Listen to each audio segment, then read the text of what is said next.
What's up, bikers? Welcome to episode 169 of the Biker Bar Podcast. Super stoked to be here. The beginning of the new year, 2023. What else can I ask for? I'm glad that all of you guys have decided to join me, and those of you that are watching on YouTube, you'll see that some of the formats changed on the screen. So I got this new fandangled device for Christmas, and we'll see how bad it screws everything up. But in the meantime, I definitely appreciate all you guys being here. I also want to talk about, I have a couple of new sponsors for this year, and I'm super stoked about it. So as you guys know, I picked up that Fazari at the end of the year. I really didn't want to like it, but somehow it just dug right into my soul. And I really been digging that bike. I never thought the day would come that I would stop riding Santa Cruz bikes, but here we are. Anyway, so this next year, I'm going to be riding primarily the Fazari bikes. So you'll see a bunch of that on the biker channel, as well as me talking about it on here. So if you guys want to take a look, go over to fazari.com, check them out.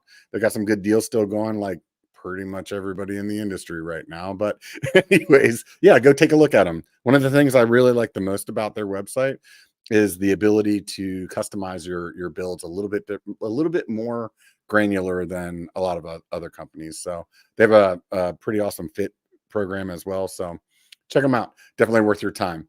Aside from that, it's also Tasco that I'm working with this year. So you guys are very familiar with Tasco MTB. They've been around for a long time making gloves and pants and things of that nature. Definitely super comfortable stuff. I know the one complaint that pretty much everybody has about Tasco is that it's expensive, and I get it. So if you use the code BIKER, B1KER, you'll save a little money. And that'll make me look even better. So if you're thinking about swinging over there, do that. Go swing by, take a look. I really highly recommend their shorts and their pants. So I really dig the comfort of the gear that they put out. So swing by, use the code BIKER, B1KER. Anyways, enough of all that. We're gonna go ahead and bring Amanda on screen. And let's see if I can do this. All these toys I got going on here. What's going on, Amanda? Oh, what's up? Dude, congrats on using the Stream Deck. Yeah. I really thought it was going to go bad, but it didn't seem like it was too bad. Yeah. So how was your holidays, New Year's and Christmas? My holidays were fantastic. It was very restful. Was able to heal the body, heal the mind, catch up on sleep. And I was actually in your neck of the woods in California. Oh, It's really? the first time I've been there. Yes. And met up with a couple friends. I don't know if you know Mark Hill from the segment. We were up in his part of the woods riding in like the Temecula Murrieta area. We went down to San Clemente and rode some of the dirt jumps over there. I got to tell you, I've ridden in a lot of places in the country, in the world, and I was so surprised at California. Oh, really? Yeah, and I do not want to sound negative when I say this, but part of me was thinking, man, California, the birthplace of mountain biking, there's so many trails here. Is it going to be a little stuck up? Is it going to be a little gatekeepy? But I will tell you, I met the nicest, most stoked people I've ever interacted with anywhere on those trails. Everywhere I went, people were like stoked to show me a new trail, give me beta on something. It was insane. I tell you, I'm already planning my next trip back. I was blown away at the trails. That's really rad. It's good to hear something like that because Yeah. you never know what people are going to say when they start out with California wasn't what I expected. No, I know. And I was like, man, like everyone's gonna be like, oh, get out of here. Like these are our trails type of thing. And it was crazy. Like there was this very specific moment. We were at Greer Ranch in Mhm. Temecula, and my husband and I were riding together, and we were just kind of talking amongst ourselves pretty quietly, like, oh, I wonder what that is, or I wonder what's over there. And this guy, without us asking, was like, hey, I'm a local. Can I help you with anything?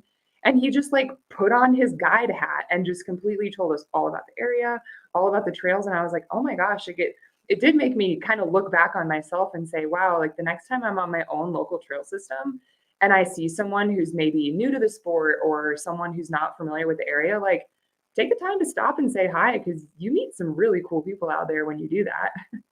Yeah, for sure. It's definitely I will say to you that the riding in Southern California compared to Northern California is very different, like geographically. So Really? like the trains are very different. So Okay. if you're riding up here, I mean, California's such a big state, It's a so huge it's state. just it's so weird. I mean, you could be in like Santa Cruz and it feels like you're in the PNW Yeah. depending on the time of the Dude, year. I know. And then Because I like mean, literally our next yeah, trip, we were like, oh, we're gonna stay in North LA. And I was like, we should go check out Tahoe. And then we looked at Google Maps and I was like, that's like a 9-hour drive. yeah. Yeah, it's quite the distance. I'm originally from Pennsylvania and I'll have friends of mine that'll be like, "Hey man, I'm going to be in San Diego. You want to meet up for lunch?" And I'll be like, "Dude, Like, next no. time I go to Florida, how about you meet me for Yeah, lunch?" exactly. Yeah, so Oh always man. always a good time. So Yeah, no, it was special though. How were your holidays? good, man. I can't complain. Honestly, it was pretty rad. My kids came out and Heck yeah. visited, so they're both adults now, so that's a little different. But Sweet. this was the first time that they were both 21, so we all went to the bar together. That was Uh-oh. interesting. Was it classy? Huh? Was it classy? Oh yeah, yeah. We always keeping it classy over Always here in the keeping it bike bar, classy. right? But overall, no, I had a great time. I think it's Sweet. kind of the same thing as you, just kind of relaxing and stuff. This Yeah. this time of year, for me, I always go through this extremely lazy, I don't want to do anything kind Yep. of thing. And I'm with you. there was like one year, a couple years ago, where I was like, I was gonna hit 300,000 feet of elevation on Strava. Oh, And geez. I was at like 280 or two. I was like 30,000 feet off. And Yeah. that was the only year that I've been like, you know what? I'm gonna push, and I ended up getting that like 30K done. But usually it's like as soon as Thanksgiving hits, I get uber lazy. I'm just Dude, like, you know what though, man? I'm with you right now, and I think part of me could be pretty stressed and be like, "Oh, I got to keep training, I got to keep riding," but also like when we live in places where you can ride year round, you yeah, have to realize that pretty much the rest of the world is taking an off season. And sometimes I feel guilty about like forcing an yeah, off season, but you know what? If I'm lazy and I want to do something else for a couple weeks, sometimes I think that's good for you and good for your riding, you know? yeah, yeah, yeah. I think it is. And typically right now, beginning of January, it's like, all right, Yeah. got to get back on it, Yep. I and hear if you, it's man. raining a bunch or whatever, it's like, okay, plug in the trainer and get back on that struggle bus, I know. Oh, I hate my trainer. I love it, but I hate it. Yeah. Last year we got so much rain that it was the first time that I ever decided to use Zwift Yeah. because in Northern California, like typically it doesn't rain like a ton consecutively. Yeah. So most of the time, like I could just squeeze in the mountain bike rides or the road rides like right in through the rain. Yeah. And last year it was just so much where I broke down and did it. And let me tell you, I've never done a structured training plan before like that. And oh my God, I hated that trainer with like more than anything I ever hated in my life.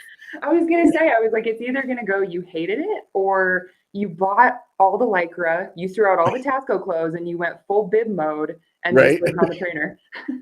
Yeah, I probably should go full on in, but there's something about it, man. You don't want to see a guy my size in the lycra. Dude, I don't want to see me in lycra.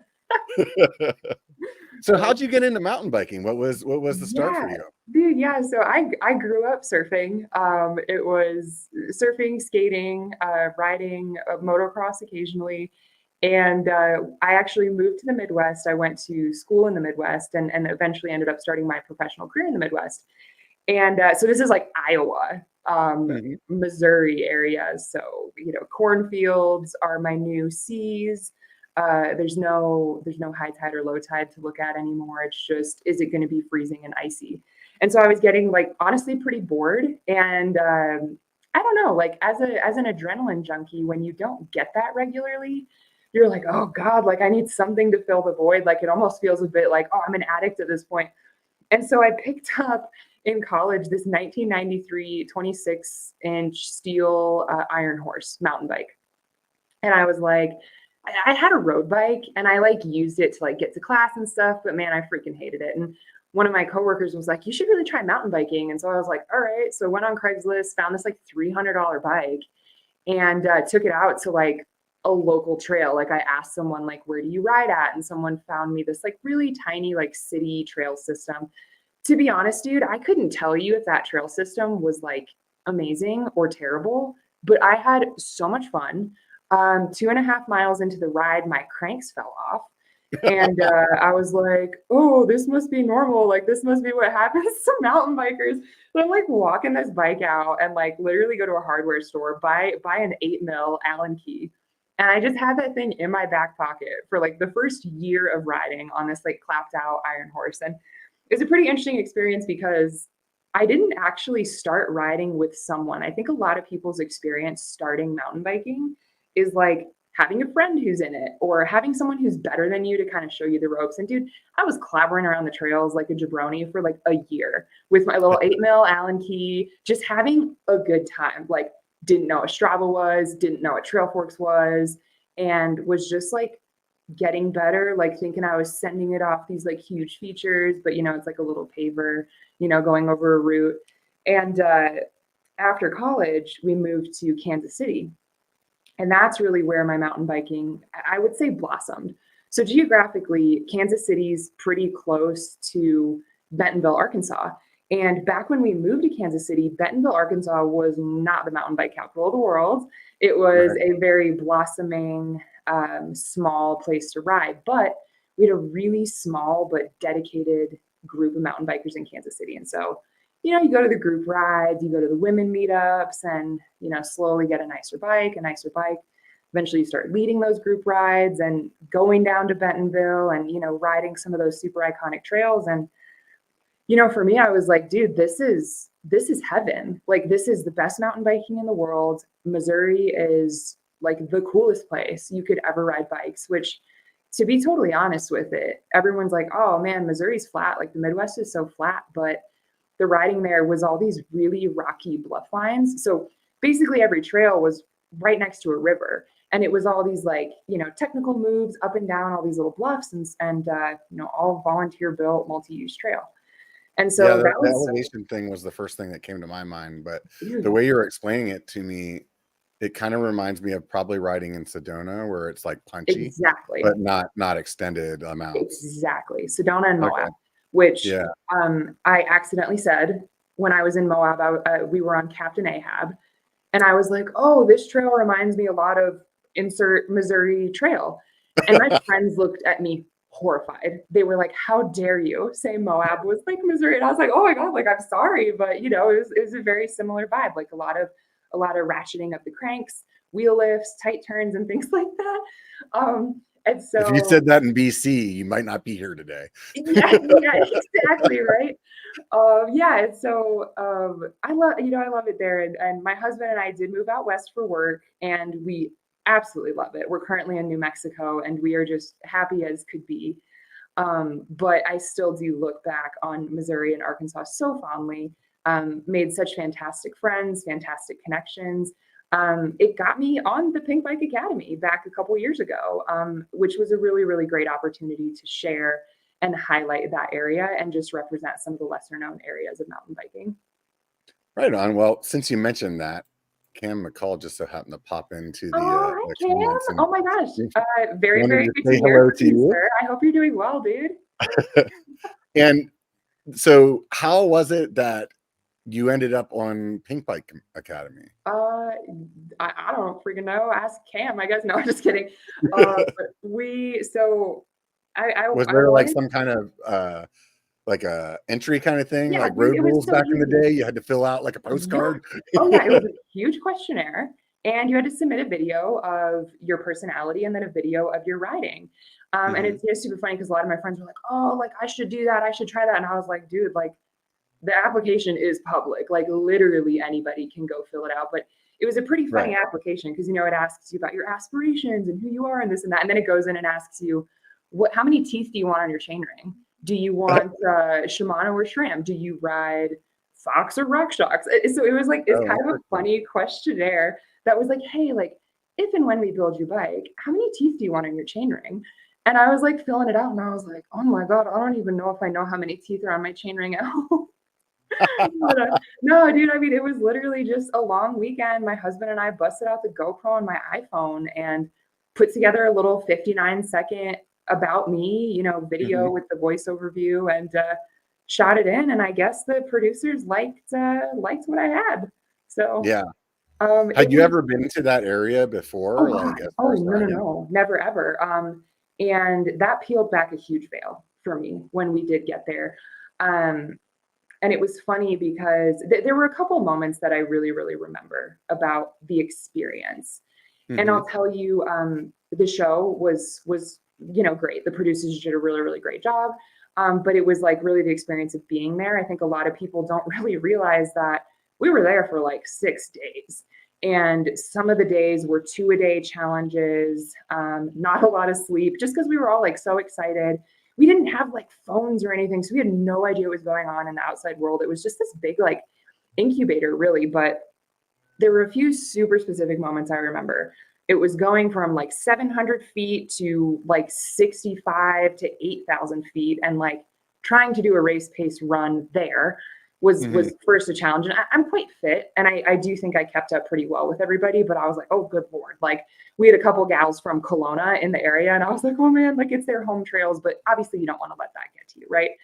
The other Yeah, thing the elevation's real though. I mean, as it's far so as like, real, dude. if you're used to riding in it, like we ride in Tahoe a lot in Yeah, the summertime here, and at the beginning of the season, it's kind of tough to like just get like quickly acclimatized. But it yeah, seems like as like you're going through, even though you're living down at sea level or yeah. close to it where I'm at, it seems like you can like your body's like, oh, I know what's going on. But Yeah, like at first it's like, no, dude, no. I know. Well, and it's so funny because like I don't really remember being like so out of breath, but there was a trail at the bike park that we were at Big White. It was called Catapult Ranch, and it had this huge like rock roll into the entry.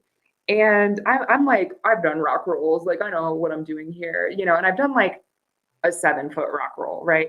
Mhm. And that rock roll was, you know, 4 bike lengths, 5 bike lengths, like to me, just gargantuan. And it just Right. felt straight down.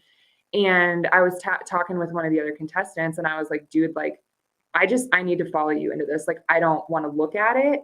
We just need to do it because I was like, I can't not do this. Like, you know what Right. I You're mean? like, I'm on the show. Yes, and it's so funny because 'cause I'm such a huge proponent of, like, do not be pressured into things, but, like, for me, it was my own thing. I was like, "I need to do this, like, I know I can, it's well within my reason," and dude, like, I just remember kinda hopping over that edge and riding down that thing into that run was, like, insane, such a cool experience. I mean, obviously, if I go back to Big White, I will happily ride that trail again. But it Right. was just kind of some of those things that when you do look back at like the show and I watch Mhm. myself going down that, I'm just like, good Lord, like, what was I thinking? Because I mean, especially then, like, we filmed that well over a year ago.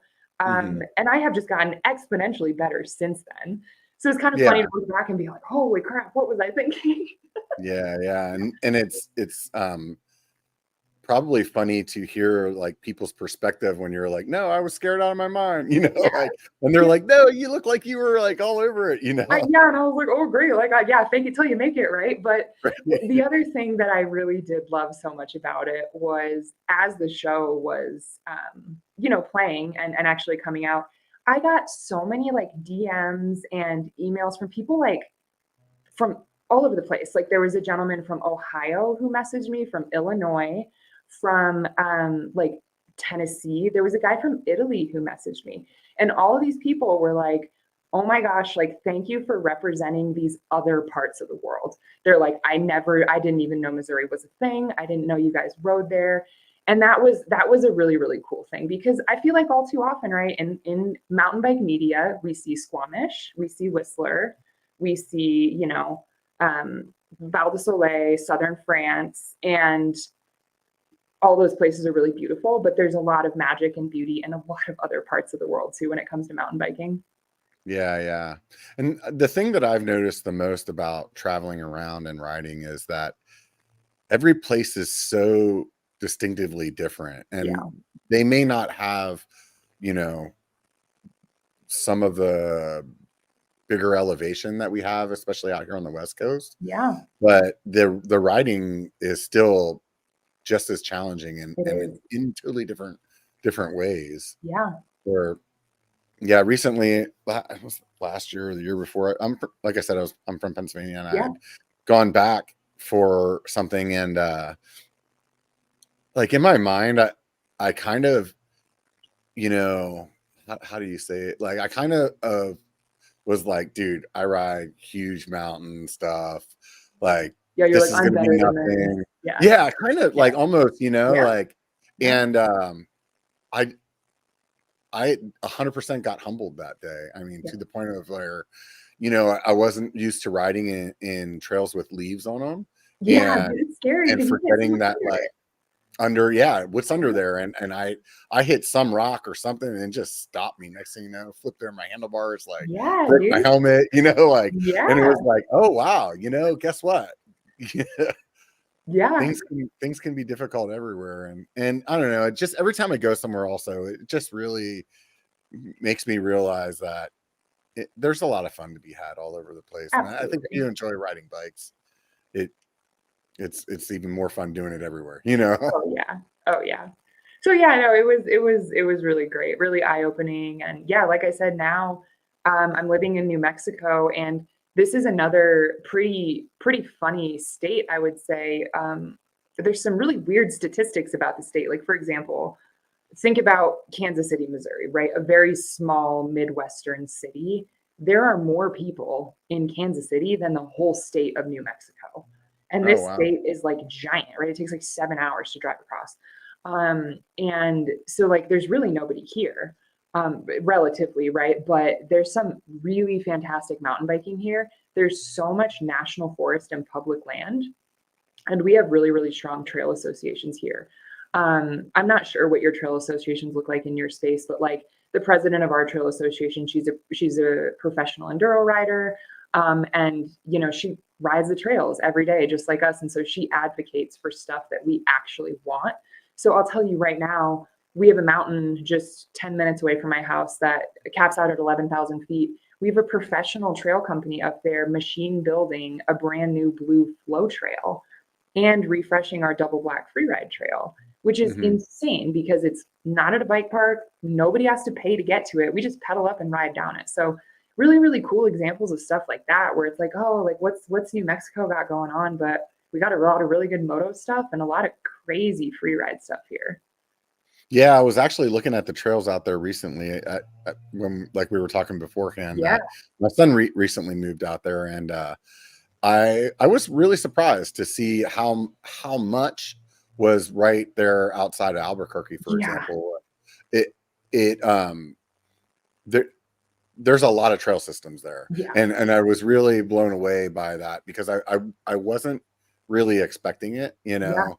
So Yeah. And I mean, for us, in north of Albuquerque, 3 hours north is Angel Fire Bike Park, which is mhm. north, like the United States' biggest bike park. And so to be able to call that the home bike park is pretty sweet. Like even just this last season, I got immensely better having that in my backyard. But yeah, like it's so crazy. Like we're relatively close to Virgin, like the Virgin St. George, Utah area now. So my husband and I go there a lot in the winters, for obvious reasons. That place is insane. But the desert foothills we have here are so like biologically similar that we Mhm. have a lot of guys building like insane stuff here. So kind of like when they just go to Virgin, they're kind of ready to rock and roll and don't have to do a warm-up day. We have like a 37-foot step down just in Oh our wow. local trails that is like 9 minutes away from my house. And it's just so funny because every time you ride by it, you're like, who the hell built that? Yeah. Yeah. Yeah, and I think the other thing that's interesting about that state is, um, the geography is, like, rather different in the northern part of the state Crazy. than it is Yeah. from the southern. So it's I guess that I could equate it to similar to Arizona, where in the south it's like way more desert, and then in the north it's almost gets this like high alpine kind Yeah, dude, of it's like like mountain breezy kind lions, of thing. evergreen trees, black bears. Yeah, like the whole gambit. Yeah. Yeah, that's pretty crazy. What was has like shocked you most about like living there compared to what you expected? Well, I don't know if I could say what it is versus what I expected. So that I will say is the mountain bike population here is small, but incredibly talented and passionate. And it's a very young population. Mhm. I don't know about you, but like in my old home area, a lot of the guys I rode with were older. They've been riding since forever, but everybody I ride with here in their early 30s, a couple guys in their early 40s. Dude, we have some kids who are like 19 and 20 out here seriously riding, which is great, right? Because I mean, there's programs like NICA and stuff that bring Yeah. people up to the sport, but there's like 20-year-olds like doing laps around people out here, which is that was really cool. That surprised me. I kind of thought there would be maybe like an older kind of population, like old school population of mountain bikers, but we're all like pretty young and wily, which is really cool. The other thing that I just wasn't prepared for, and I think this is maybe moving out west in general. You have to tell me coming from Pennsylvania, but like every animal wants to kill you here. Like, like whether it's a tarantula, whether it's a snake, it's a bear, a mountain lion, like it's so funny, right? Because coming from a place like Missouri, there's all sorts of like spiders and things like that. And those are more just kind of gross, but Hmm. nothing is really going to kill you. But like this spring, we were one of the first people on a trail system that like melted out. And so we were just kind of riding around, checking it out. And we're going up this green climb trail. And we saw this like friggin' smart car sized blob crossing a river, 50 yards away from us. And my husband was like, oh, that's a bear. And so we stop and raise our bikes above our heads and are like, dude, we're all like trying to like scare it away. And we hear this little squeak. It's a freaking mama bear with her cubs crossing this Oh, river. And we great. were You're like, like, nope, like got on those bikes. I freaking booked it down that hill. I was like, I am in so much danger right now. And we just bolted out of there. I don't think she was chasing us or anything, but it was one of those things that was like, I'm not going to look back and see because she might just be 10 feet behind me. right? Yeah, yeah. It's definitely Oh, one of those man. moments where it's probably better not to look. Dude, yeah. So I was like, okay, like maybe I should learn some wilderness survival in case like something happens to me. Yeah, that's the way that I felt the first time I went to Arizona, was I felt Mhm. like everything, like even the plants want to kill you. Yes, the plants hurt so bad. You're like, oh, this is a nice plant. And then it's like knives. Yeah, yeah. Yeah, it doesn't matter like which one they're like, even if it has flowers on it, it's like right next to the flowers, daggers. That's what I'm saying. I know. And it's like, oh, I guess beauty is pain out here, man. But yeah, dude, like the tarantulas here are just so gigantic as well. And I don't know if it has a name for it. I just call it tarantula season. But like for 3 weeks in October, all of the women tarantulas come out and they're trying to get frisky and they're crossing the road, they're crossing the single track, they are freaking everywhere.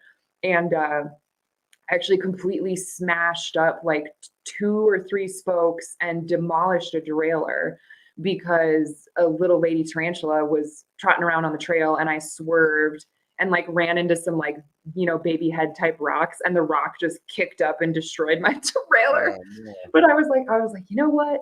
If I would have ran this tarantula over and would have like kicked it up on me, I probably would have died of a heart attack. So I'll take the Yeah. damaged derailleur. Yeah, I don't do well with spiders either, Oh man, especially they're ones that are like the nasty. size of your hand. Dude, they're huge. They're so big. It's yeah, so definitely not used to the tarantulas yet. I don't think I ever will be. So Yeah.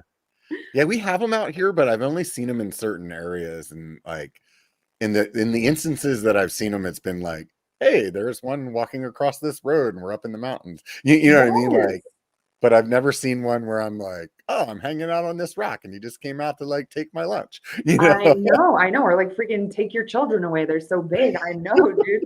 Yeah, but like I don't know, and maybe I'm the unpopular opinion here, but yes, I'm a mountain biker and yes, I spend most of my time outside, but I'm not really an outdoorsy person, if you know what I Uh, mean. Like I'm running at the first sight of a bug. I'm running at the first sight of anything like sketchy. So like it's just funny because I'm like, oh, like so badass on the trail, and then like a bug shows up. I'm like, oh my god, I have to get out of here. that's too Which funny. I will say at Greer Ranch when I was in California, a bee stung the side of my head over here. Oh And no. it just looked like I had the most botched plastic surgery for a couple days. In LA, they were probably like, oh yeah, Yeah, that's everyone's probably like, oh, she's cute. yeah. They're like, oh, she got the whatever done, Yeah. I know. I was like, oh, if I could just get a B on this side, it'd be really good. right? Oh man, a buddy of mine like Totally. swallowed one a couple years ago, and like Oh. it was like stinging him in his mouth, and Oh he's like my trying to God. like get out the words like, "Give me some water" or something. He's Oh, like, dude, that would have hurt. So, cause like my husband ran over and he like pulled the little stinger out, but like, dude, Mhm. that dude just has a bee stinger in his throat now. Yeah, I don't even know. I mean, he assumed that it was a bee, but I mean, judging by the look on his face, I think I believed him. Holy crap, dude. Yeah, Man, it's a good yeah, thing he wasn't allergic. That would have been serious. yeah. That could have been really bad. But yeah, back to your trails there, your local trails. Yeah. I was watching, I don't know, it was like Nate Hill or something like that riding Yeah. that area. And a lot of the trails were just that he was riding at least were like just kind of like cairns that were set up in the in Yes. on the trail. So you're kind Yep. of going rock to rock. For those of you that live in an area that don't have cairns, they're not just angry ladies. They're like little piles of rocks that you can kind of know where to follow for the direction of a trail. And it just really made me think about, wow, like trail building out there must be pretty cool, because then you can kind of like, one of the areas that I build in, there's a lot of undergrowth, so it takes a lot of work to be able to even figure out where you're going. Yeah, But to be dude. able to look at just like, hey, this mile, I'm gonna pick my direction. Yes. And you know what? That has come with my own personal challenges for me because I'm with you.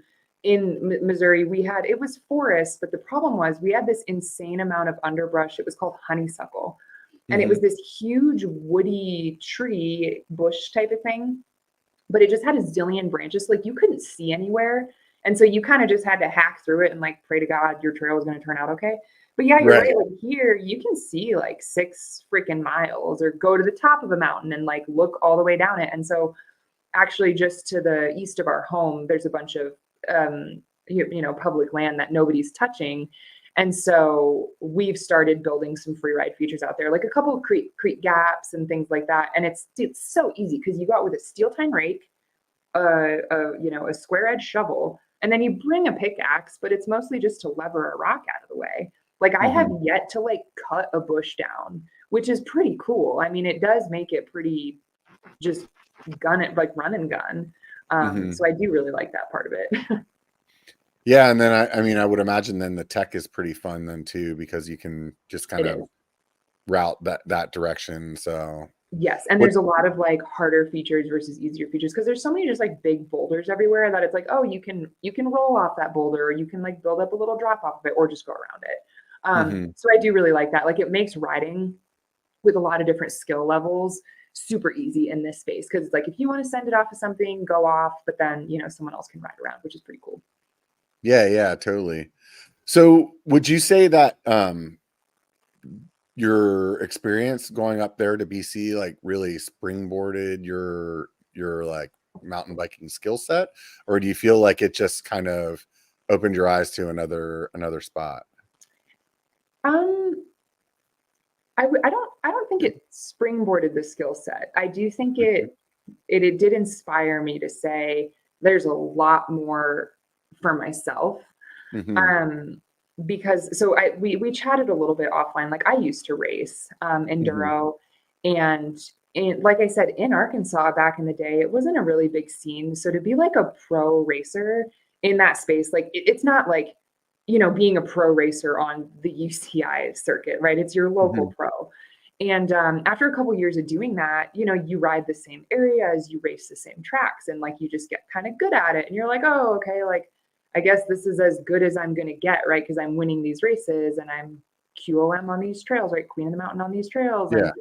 And um, then you go to a place like BC where the features are so much bigger. And I mean, I'll tell you, dude, you ride next to someone like Max Grayston. Like we were on a blue trail and the dude did a freaking backflip. And I was like, oh, like I can do that. You know what I mean? And so Yeah. you look at stuff like that and you're like, oh, dude, like that guy's doing a backflip. Like why am I not doing that type of stuff? You know what I mean? Or like, why am I not boosting that jump bigger, or even just, simply enough doing a suey or a no hand, like a one hander or something.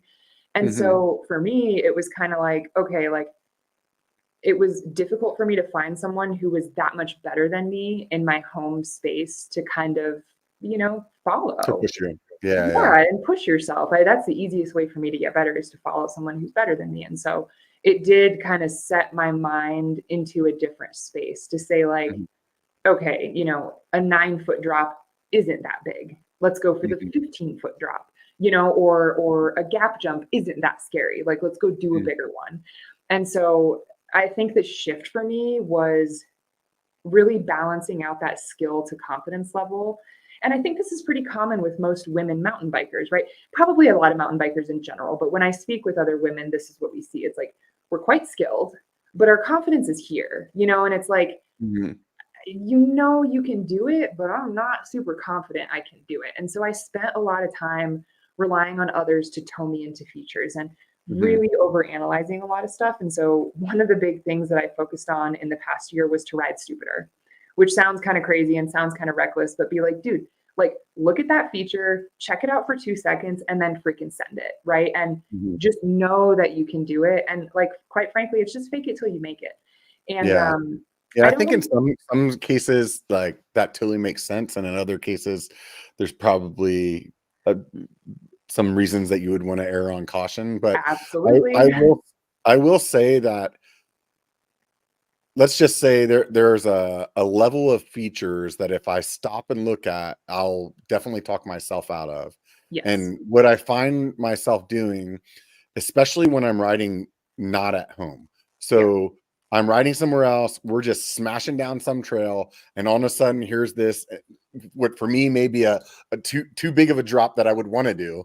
Yeah. But when I come right on it, like Mach 9, I'm like, and I did it. Yeah. And like, yeah, scared shitless, and when I got done, I was like, holy crap. Yes. But actually zero like sketchiness in doing it. Yes. And so what that always tells me is that my skill set's way It's higher there, dude. than what my like lizard brain wants me to believe. My lizard brain's like, Absolutely. dude, you're gonna die. You Yeah. know? No, I know. And like, that's the thing that I cannot stress enough, right? Like, the fundamentals need to be there, right? You got to know Mhm. how to do your bunny hops. You got to know how to jump any type of jump, this and this, right? So I'm not telling everyone, just go off, but you'll be fine. Because you might not. Like, you gotta know what you're doing for sure. But you know what I'll say too, that it caused injuries for me this season. I cracked a rib in Utah, and I tried to quad two tabletops. So it was like a tabletop and a step, and I tried to quad the damn thing. Mhm. Landed on the takeoff of the second jump and just smoked the crap out of myself. I was out for like three Yeah. weeks just trying to get myself straight. So, definitely some stupid crashes, some stupid mistakes this season, but I'm still here. I'm still kicking. And I'm quite proud of myself for the progression that Yeah. I had this year. Yeah. I mean, I think progression definitely comes from riding with people that are better than you. For Every time sure. that I I have somebody that I'm chasing, it helps. It really, really helps, and I think it also helps a lot to ride in different areas. So I think because you're in somewhere new, it's probably really, really helping you a lot as well, because then your brain Very is good. like you always have this toolbox of things that you've done. Yeah. When you were talking about that rock roll in BC, Yep. like that's the same kind of thing that, like, maybe I'm in Sedona doing something I've never done before, but I can like go into this toolbox of, I've done a rock roll that looks way sketchier than this back Exactly. home. Like, you can do this, and those kind of things, they really help. Um, Absolutely. And so that the was other one. thing Go I ahead. was gonna say too, the other thing with the toolbox of riding, right? Like, I think you and I are very, very fortunate and very lucky that we've been able to ride in so many different types of places, in the Mhm, country and the world, but a lot can be said about using that toolbox at your local trails as well. And I know a lot of people might get bored of riding the same trail over and over again, but I think at that point I would want to challenge and push people to say, all right, I've done this trail 100 times. On the 101st time, let me see if I can find a new line, or let me see if I can gap these two rollers, right? And just make your local trails fun every day. yeah. A lot can be said about expanding that skill set in the area you live in as well. Yeah, and I can't speak highly enough about actually stopping in some of those features or those rock gardens that you normally just smash through Yeah, and looking at them, because sometimes when you actually are standing there, you can see so many more lines than you, absolutely. and otherwise you just keep doing this one. And Yeah. maybe the one that you're doing is fast or maybe it's not, but because it's the one that you always do, you won't roll up to that and on your 75th time and be No, like, "Yeah, I why can would do you? it." You know? Exactly. Why would you? You're like, I know this. I'm just going to try to go faster. But yeah, it's like, I always like to say, stop and try to find the bitchiest line you can, right? And like, try to do a wall ride or try to ride up the back slope. Or I'm like, the bitchy lines are usually the funnest lines. Yeah, I've had some really fun days on the bike in parks that I've ridden, like trail systems that I've ridden a million times, Yeah. but we just really went out with the whole idea of like, hey, we're not going to put a bunch of miles in today. We're not Yeah. going to be like trying to like smash down everything. Let's just go session a bunch of spots. Hmm. And I think it's like maybe the young BMXer in me or I was something, going to but say, like, such a BMX vibe. yeah, where it's fun though, where it's like, and you come up with some stupid stuff, where For you're sure. like, Yeah. You're like, well, "Well, that let's didn't try. work or that looked dumb, but I had fun. Yeah, or you'll be like, yeah, I think we can like make this a line, and then everybody tries and everybody fails, and you're like, well, I guess it's not a line, Yeah, exactly. Yeah. And now your tire mark is there to be a bad influence on someone else. Right, exactly.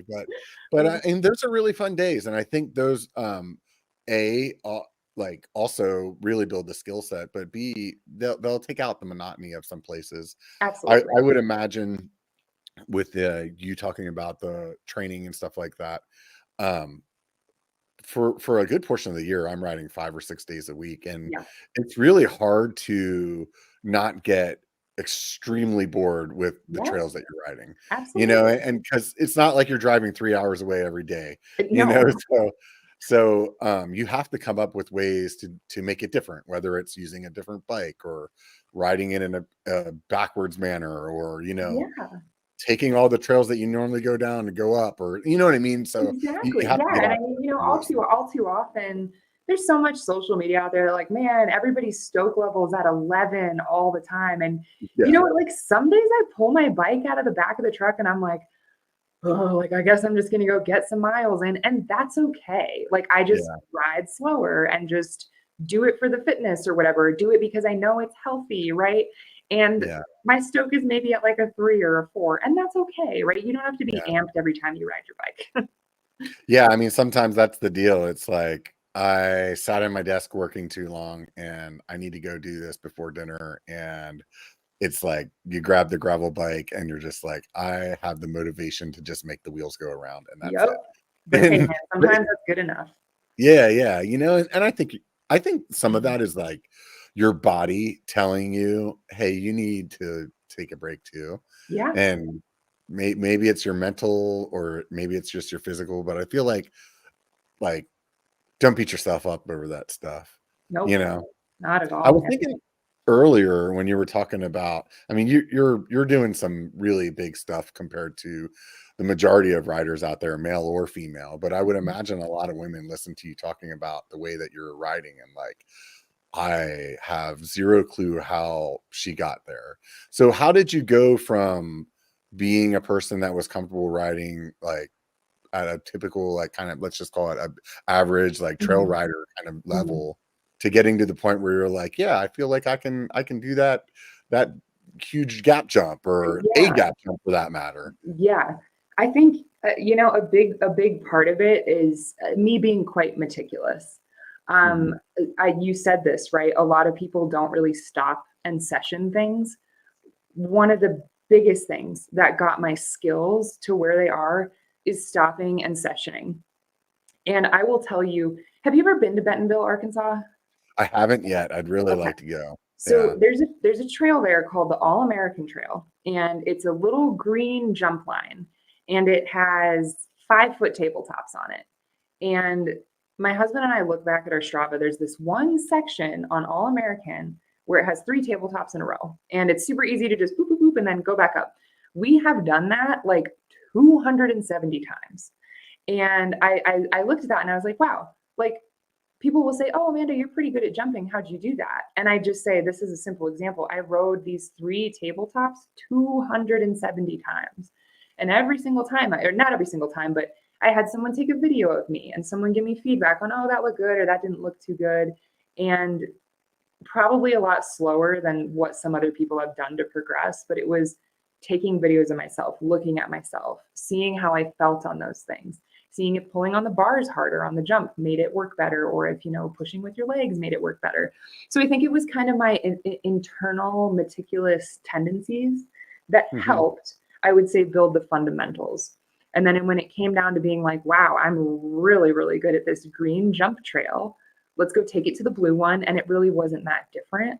And so from there, it was finding a lot of new friends to ride with. And again, some trail systems don't have a lot of people, but if there are people who you find semi-regularly on the trail, make a point to say hi to them, to see if you can ride with them, because you're going to learn something new from these people, whether they're better than you or in some cases worse than you. They probably have a skill that is better than you. So for example, I'm terrible at wheeling, right? But I have a friend who's very, very good at wheeling, but I'm much better at cornering than he is. And so when we get together, I talk a lot about corners with him and he talks a lot about wheelies with me.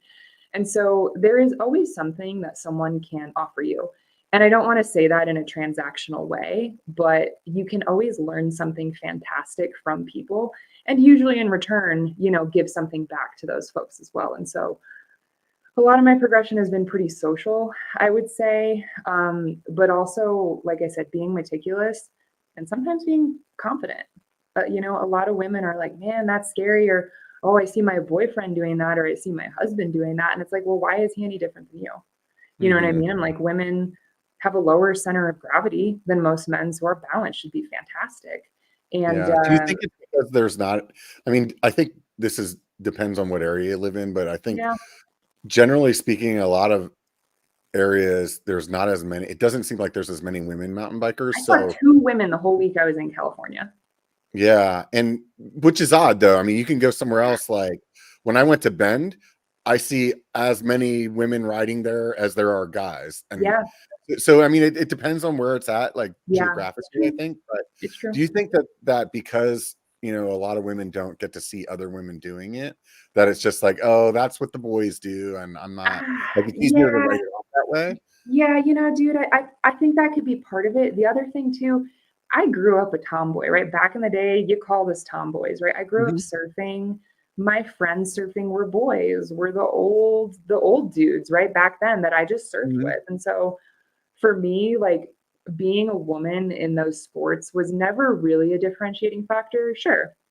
In some cases, guys could, charge waves a little bit harder or, turn a little bit more aggressively than me, but it was always very welcoming. And it's the same thing in the mountain bike community. I've rarely interacted with men who are like, get out of the way, like I need to be here first or whatever. Like, yes, there's your occasional mansplaining of how to do something. But in general, most of the men that I've interacted with have been incredible and just been like, yeah, dude, come ride with us. Like, I think a lot of the dudes I ride with don't see me as like that girl that comes and rides with them. It's just Amanda. And, she keeps up and just rides. And I think making yourself have a space in the area is important, and maybe not necessarily waiting for that space to be created. Yeah, I think a lot of times that people's own insecurities keep them from doing things that they could do. And I think that goes hand in hand, like whether it's a guy or a girl, but I think it's really easy to be like, oh, those people ride all the time and I don't want to hold them back, so I'm not going to go. And realistically, I know, at least for me and the people that I ride with on a regular, is if you have somebody that's slower or newer in the group, it's not like any of us are angry about it. We all started there. Yeah, we're that, and then we're all like, dude, we just get to take a longer break, or we get to like just bullshit more, or like, like that's the time where you're going to screw around trying to work on your wheelie while you're waiting for them to get to the Or Or you can talk to some of my friends who are slower than me. They probably hate it because I'm behind them, just chatting Yeah. their ear off the whole time as they're Yeah. huffing and puffing up a climb, and I'm just like the whole time. Yeah. Yeah. Exactly. So, I Oh, mean, man. most of the time, I guess what I'm getting at is that the people that you're thinking you're going to hold back actually don't care. No, And, and, no. uh, for whatever reason, people just really, it's unfortunate, it's really unfortunate that people do that to themselves. So, I do agree with that. And again, the confidence thing and the ability to not worry about what others think of you is something that I do think can be learned, right? But I've never so much, been like, oh my gosh, like everyone probably thinks I'm so ridiculous. But the other point to what you said, right? You see a lot of these people are like, man, she probably just rides all the time, right? And she probably does this for a living, right? Oh, like biker literally just rides for his whole life, dude. I got a day job. I work 10 hours a day. I mhm, got bills to pay. I got a house to clean. mhm, I'm not riding my bike every day. You know what I mean? Or for 5 hours a day for that matter.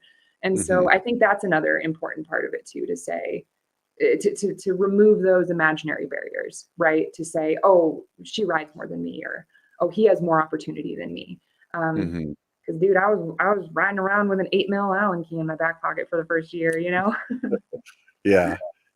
So what got you to leave that bike behind and upgrade? You know what? I'm going to say the thing that everybody says when they sell a bike or a car is, man, I never should have got rid of that thing, right? But Yeah. I upgraded because I actually got my husband into the sport. Uh-huh. So I was actually the mountain biker of the family, and then I got him into it, which was really cool, kind of teaching him how to ride. But I gave him the iron horse, and I was Uh-huh. like, "This is your like gate to learning this, and you have to pay your dues on this clapped out bike." And so he had that, and I upgraded to a very fancy Trek Excalibur 6 or something like that, little like $700 hardtail. But it was a Uh-huh. 29er, and man, was that thing like so bougie to me. And I, Yeah. I rode that thing for a while and learned how to jump on the 29er hardtail and do my drops on it. And then I ended up with my first trail bike Mhm. and rode that for a very short period of time. It actually got stolen, which was unfortunate. And then from there, the trail bike went to an enduro bike. And that was when it was like, holy cow, like modern bikes are insanely capable. Yeah. And so that was kind of like, when you get the big superhero enduro bike, you're like, dude, I am untouchable. Like I can do anything Yeah. on this thing. When I was a younger guy, I was learning how to play guitar, and my dad's a really good guitarist, and he gave me this guitar that he picked up at Mhm, like a yard sale or something like that. mhm. And the the the action on the guitar is like, because it's a cheap guitar, is really hard to like push your fingers down into the chords and stuff like that.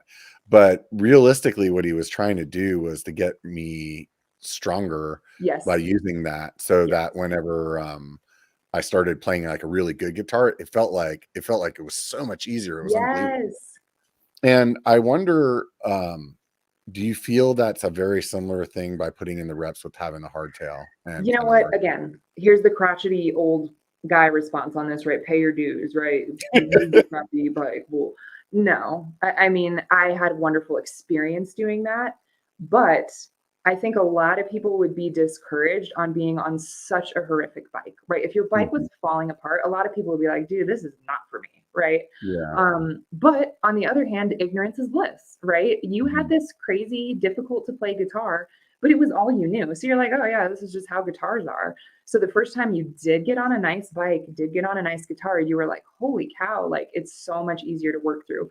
And so I was so, bitter and holier than thou, right? When the e-bikes came out, I was like, these guys aren't paying their dues, they need to pedal and do all this stuff. But like, what a fantastic piece of equipment, right? Like now I see it as a great thing because if I want to do a 35-mile day, all my buddies can hop on an e-bike and do it with me. Mhm. Or if a dude wants to go super, super fast up the hill, that's amazing. He can get more laps in before the sun goes down. So, if you can't afford it and you have a huge desire, go with the cheap option. But if you can't afford it and you want a really sweet bike right out of the box, more power to you, dude, Yeah, yeah. Yeah, I think it was really key though, just to hear, the progression that you went through on very inexpensive bikes. I mean, a Yeah. lot of people, it's very easy for you to get into, like you spent $600 on your hardtail and you were like, this thing is the Isn't couch. that insane? You can't even buy a fork for $600. Yeah. Yeah. So, I mean, but I think that generally what I'm getting at is like, you don't actually need to spend a ton of money to like get out there and get riding. No. And yeah, the more money you spend, the less likely things are going to break or they're Totally. going to give you a little more comfort. But Yeah. I think you can kind of make your way through things that way, and like Yeah. everything's going to wear out, like your derailleur, you're going to snap. I've broken a top of the line XX1 derailleur just as many times as I've broken a GX, it's just like, guess what? That rock didn't like me today. Now, I will tell you, I did treat myself. I bought a very, very fancy race bike, which I knew nothing about. I called up all my friends to be like, what the heck do I like? How do you buy a cross country race bike? Because I never had one. I ended up with this nuke proof reactor ST. And you know what? I got it right when like Wiggle and Chain Reaction Cycles filed for administration and bankruptcy. So I got this $11,000 build for $3,300. Oh, wow. There you go. Insane. I know. And so I'm doing this very idiotic thing. And I have this problem where I want to check these bucket list items off my list to say, oh, I did that. And so me and one of my best friends, our resolution, which we set this resolution back in September, was to go do the Vapor Trail 125. And it's this 125-mile mountain bike race that starts in Salida, Colorado at 10 p.m.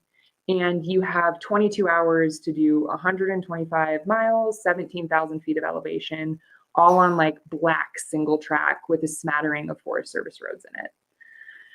17,000 feet of elevation. 17,000 feet in one shot. Oh my God, Dude. that just sounds so bad. My biggest ride, and I looked, my biggest ride to date has been 4,300 feet.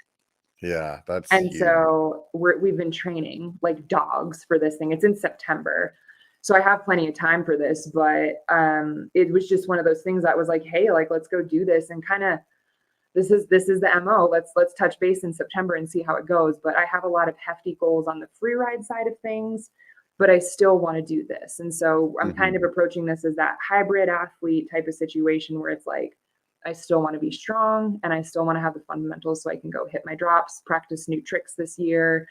But then I want to go do this 125-mile race and actually finish it. So yeah, that's a huge day on the bike. I know I was trying to do, I got this thing in my head and I still want to do it, that I wanted to do a 10,000 foot ride. Yeah. And through like training or whatever, like got up to around 8,000. And the amount of time that I was spending. How many miles was that, dude? When we did the 8,000? Yeah. I think it was like 45 or 50, something like that. Yeah. So that's a lot.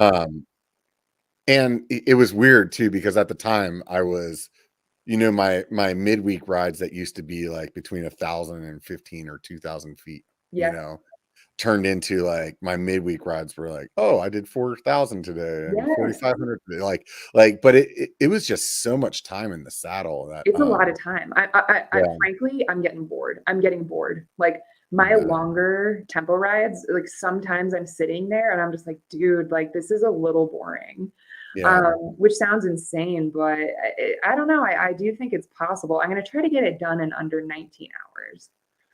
Yeah, I mean, I guarantee you it's 100% possible. And you know what I mean? So like, yeah. It's just one of those things where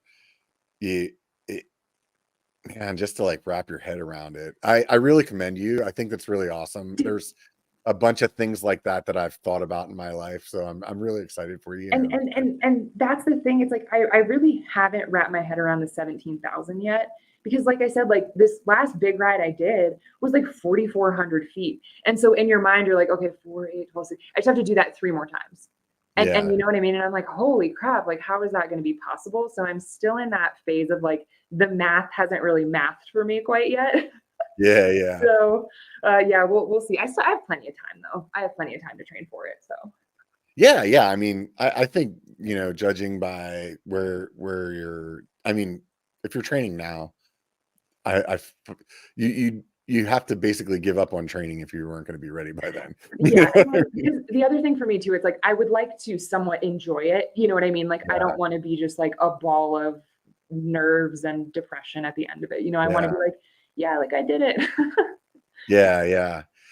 That's just, man, I've noticed like when I was doing those longer rides, somewhere around the 5 to 6 hour point is wherever I start getting where I'm like, I don't really fucking want to do this anymore. That's what I'm saying, man. And it's like, and so I know. And it's so funny because one of my friends was like, oh, I think you can train for this by doing like shorter, more intense rides. And I told him, I was like, I hear you. And maybe that's possible, but I need to get comfortable with being bored.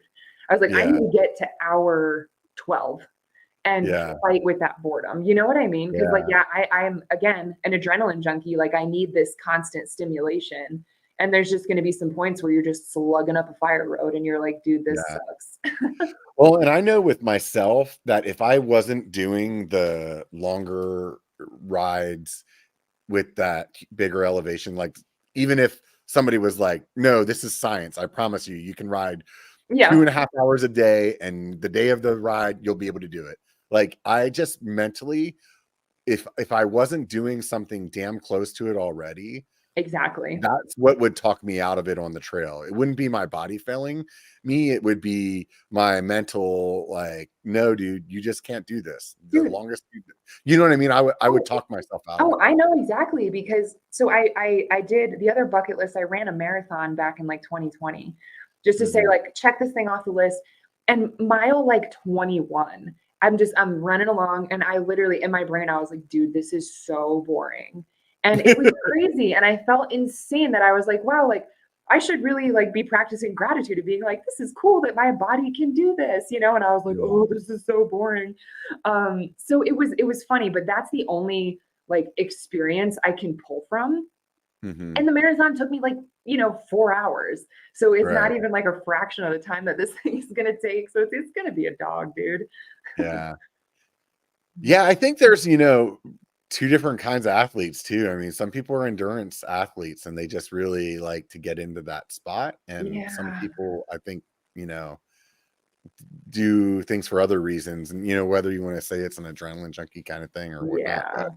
I mean, I had points in my life where I ran a lot, and I just never really got the excitement out of it. I've had like 1 or 2 runs in my whole life where I was like, that day just felt amazing. I know. But other than that, every other time I'm like, yeah, I did it, I know, like I'm with you, dude. Wait, okay, can I pause for a second and just comment on something real quick? So Brooks rides bikes. He's in the comments right now. He's a shredder out of St. Joseph, Missouri. He is insane. I believe he's still in high school. This kid can whip a bike like probably further than 90 degrees. But the one thing I want to say here is that everybody around the world needs to watch out for Arkansas and Missouri when it comes to like slope style, crankworks type stuff. There's going to be a lot of young up and coming professionals coming from that space, because when it comes to style, like I have not seen more style come out of that area. So I'm super happy to see some Missouri folks on here, but mark my words, give it another 5-6 years, and there's going to be some Midwestern people on the Crankworks podiums for sure. Right on, man. That's exciting. So now I don't know where to go from I know, man. I just had to say it. I was like, oh, these Missouri kids, they're gonna be rocking Whistler here pretty soon. Yeah. I mean, do you think that you have to get to riding in Whistler before you can get all the way kind of to that top level, or do you think you can level up other places? The only reason I say yes now is because when it comes to slope style, there is like bronze, silver, and gold courses. And I don't know if you know anything about this, right? But the bronze courses are the small courses, and it progressively gets up to larger and larger courses. And we don't have anything even to the level of like a bronze course in the space. When things like Bentonville Bike Fest come along, like some folks will build up really huge trick jumps, but it's just like one jump. It's not a whole course. So Hmm. the only reason I say maybe is I think you do need to get exposure on some of that stuff. Cause dude, I don't know if you've ever seen a bronze course in real life, but like you stand there and you're like, oh, like they're huge. And Yeah. so I really hope that in the next couple years we get some of those bigger courses in the area. Cause like you can build those anywhere. You don't need a mountain. You know what I mean? Like it's not like you need like a 1,000-foot descent to do that. So I do Hmm. hope that someone kind of steps up and builds those bigger courses in the area. But Yeah, my guess would be that as the sport progresses, that you'll start to see those things popping up more and more. I mean, just seeing the amount of bike parks that are being built by cities compared to 15, 20 years ago. Like yeah, if your town had a pump track in it, you were like, insane. what? I You know, know. yeah. And now it just seems to be becoming more and more the norm. And when you have cities like Bentonville who are really showing the world that, look, you can create this extra economy for your Yes. city that is all just right around bikes. Yeah. And Well, and you know, another place that was really interesting. So I went to Asheville, North Carolina a couple years ago to ride, and there's a private facility there called the Riveter, and mhm, half of it was a indoor climbing gym, and the other half of it was a bike park. And they had like professional trail builders come in and do like huge jump lines at that place, and it was nuts because you had to pay to get into it, but people were paying to go ride those trails. And I was like, dude, like there are people out there who would happily pay, yeah. 20, $30 to go to those types of facilities. That was a really crazy place, like kind of like the first of its kind that I saw that wasn't a full on ski resort that turned into a bike park. You know what I mean? Yeah, I went to a place in Southern California that's called Sky Park, and Yeah, that it place is wasn't sweet. like big, super epic kind of stuff, but they had, you know, a small area that had a really good tight network of trails, and it had a lot of progression things for people that were learning. Yeah. And I think it was, and then they didn't have a lift, so you still had to climb yourself, but it Yes. was like, 55 or $65 for the ticket for that day, Yeah. and there was still a ton of people there. Yes. And it's like you were just saying, I think that there's a lot of opportunity out there for people in the public space or the private space Yes. to start kind of doing some things, Yeah. especially in states like California, for example, where it's really hard logistically to get through a lot of red tape Yeah. with public stuff, Yeah. where like there's still a lot of red tape in California, but it's like it's less of it if you're doing it on your private land. Exactly. Well, and look at Texas just opened up a brand new bike park called Station Mountain. That's a really special story. It looks like a young kid, right? Like a teenager started that joint, and now it's a Interesting. full-on private bike park, and the jump lines there look insane, and it's in Texas. And Where then is it at? You know? I know, and there's another place in Georgia called Jared's Place, same type of What was the situation. one that you just mentioned a second ago, though? Station Mountain Bike Park. I'm gonna try to look it up while you're telling me about Yes, the other. and it caught my eye immediately, and I was like, "I have to go," because, like, it was literally just a passionate guy, like, talk about everybody's dream, right? To be like, "Man, I wanna have a bike park one day." This kid was like, "Oh, I'm just gonna go do that," and, the place looks insane. It's about a 12-hour drive for me, and I was like, "Man, this winter, I might hop over there and go check it out because those boutique bike parks, just like Sky Park, they're so special. They have such different personalities when you get there. They're really, really cool places to check out. All right, let's see if we can Yeah. Does it bring this even have a together. website or like Yeah, a we do actually. So this is the site for yeah, um the Station Mountain, and those of you guys that are watching, you can see they have some pretty big like wood features and right? tabletops and things of that, like kind of like that are built up. So Yeah, dude, like that's like a huge trick jump. Like, I yeah, mean, it's crazy. Yeah, and like Jared's Place, like people have said so many good things about that joint as well. And I mean, even look at like Canuga in South Carolina. Like that place is a little bit bigger, but again, another just like passion project for people. So it's really cool, right? Because everyone talks about like, yeah, Whistler, Trestle, Angel Fire, Big Bear, but like these places are so sick. so talk to me about Angel Fire. What's good there? Dude, Everything, obviously. I'm the biggest fan of Angel Fire. The one thing that was insane this year, though, was they actually upped their head count of trail builders Hmm. because I believe one of the biggest complaints about Angel Fire is the park is rough. It's a pretty steep mountain, so there's a lot of break Hmm. bumps naturally, and a lot of times they don't really get fixed up. But like this year alone, I think the trail builders built three brand new trails and like opened three brand new trails, which is kind of crazy. But I would say Angel Fire is like pretty well known for its tech. At the very top of the mountain, we kind of call it the steeps. And on the front face, there's like a bowl where all the like double black tech trails kind of dump into that.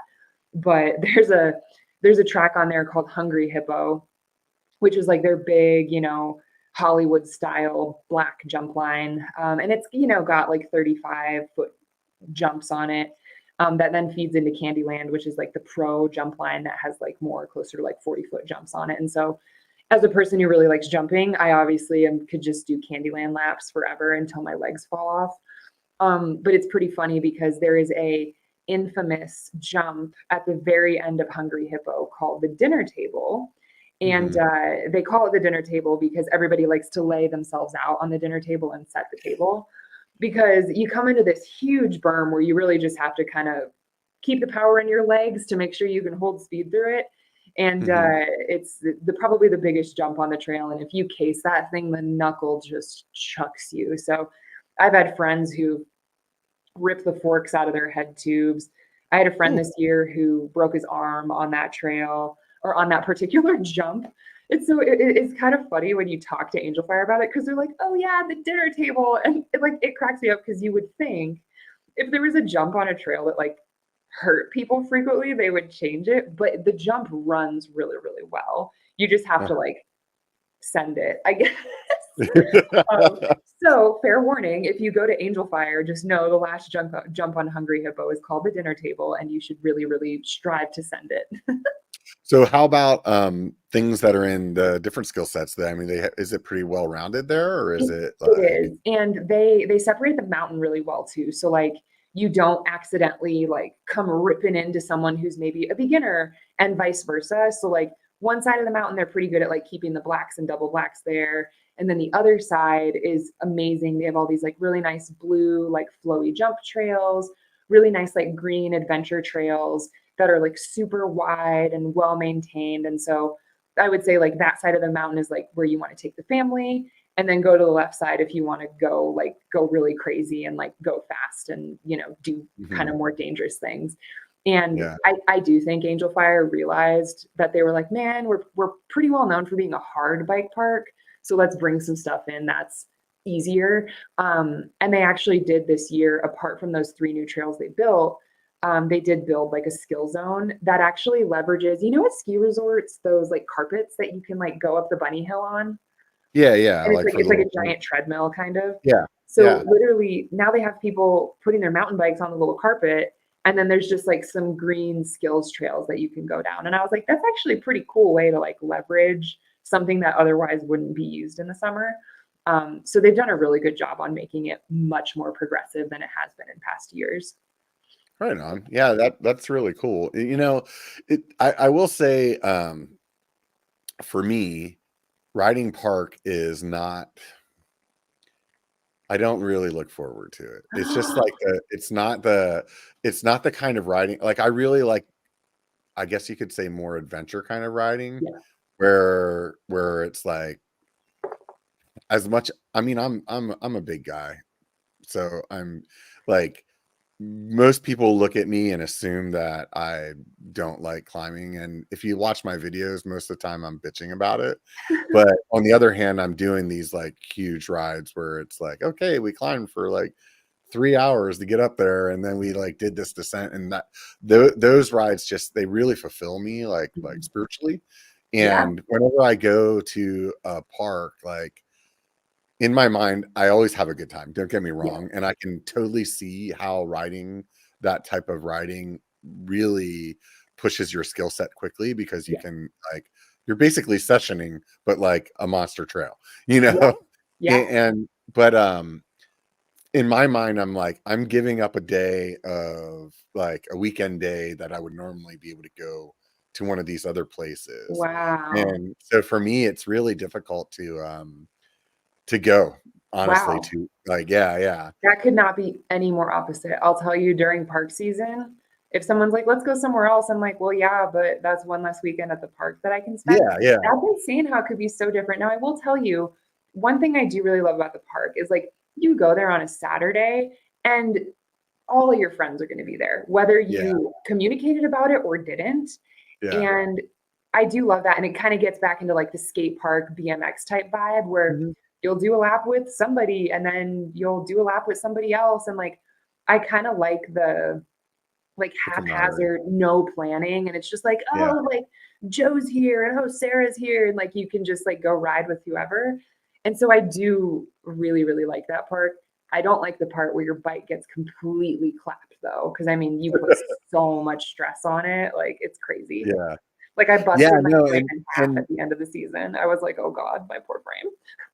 the times that I've been like the park, like it's exactly like what you say. I have a Mhm. ton of friends that are always there. So anytime I go, they're like, hey, you know, and Go it's do a exactly lap, the same yeah. thing. It's like, and it's super fun. It really, really, truly is. Mhm. It's just one of those things where, you know, everybody has their own disciplines, you know, Yeah, yeah, where like, I know guys that really enjoy like kind of more flow or jump like kind of trails. And yeah.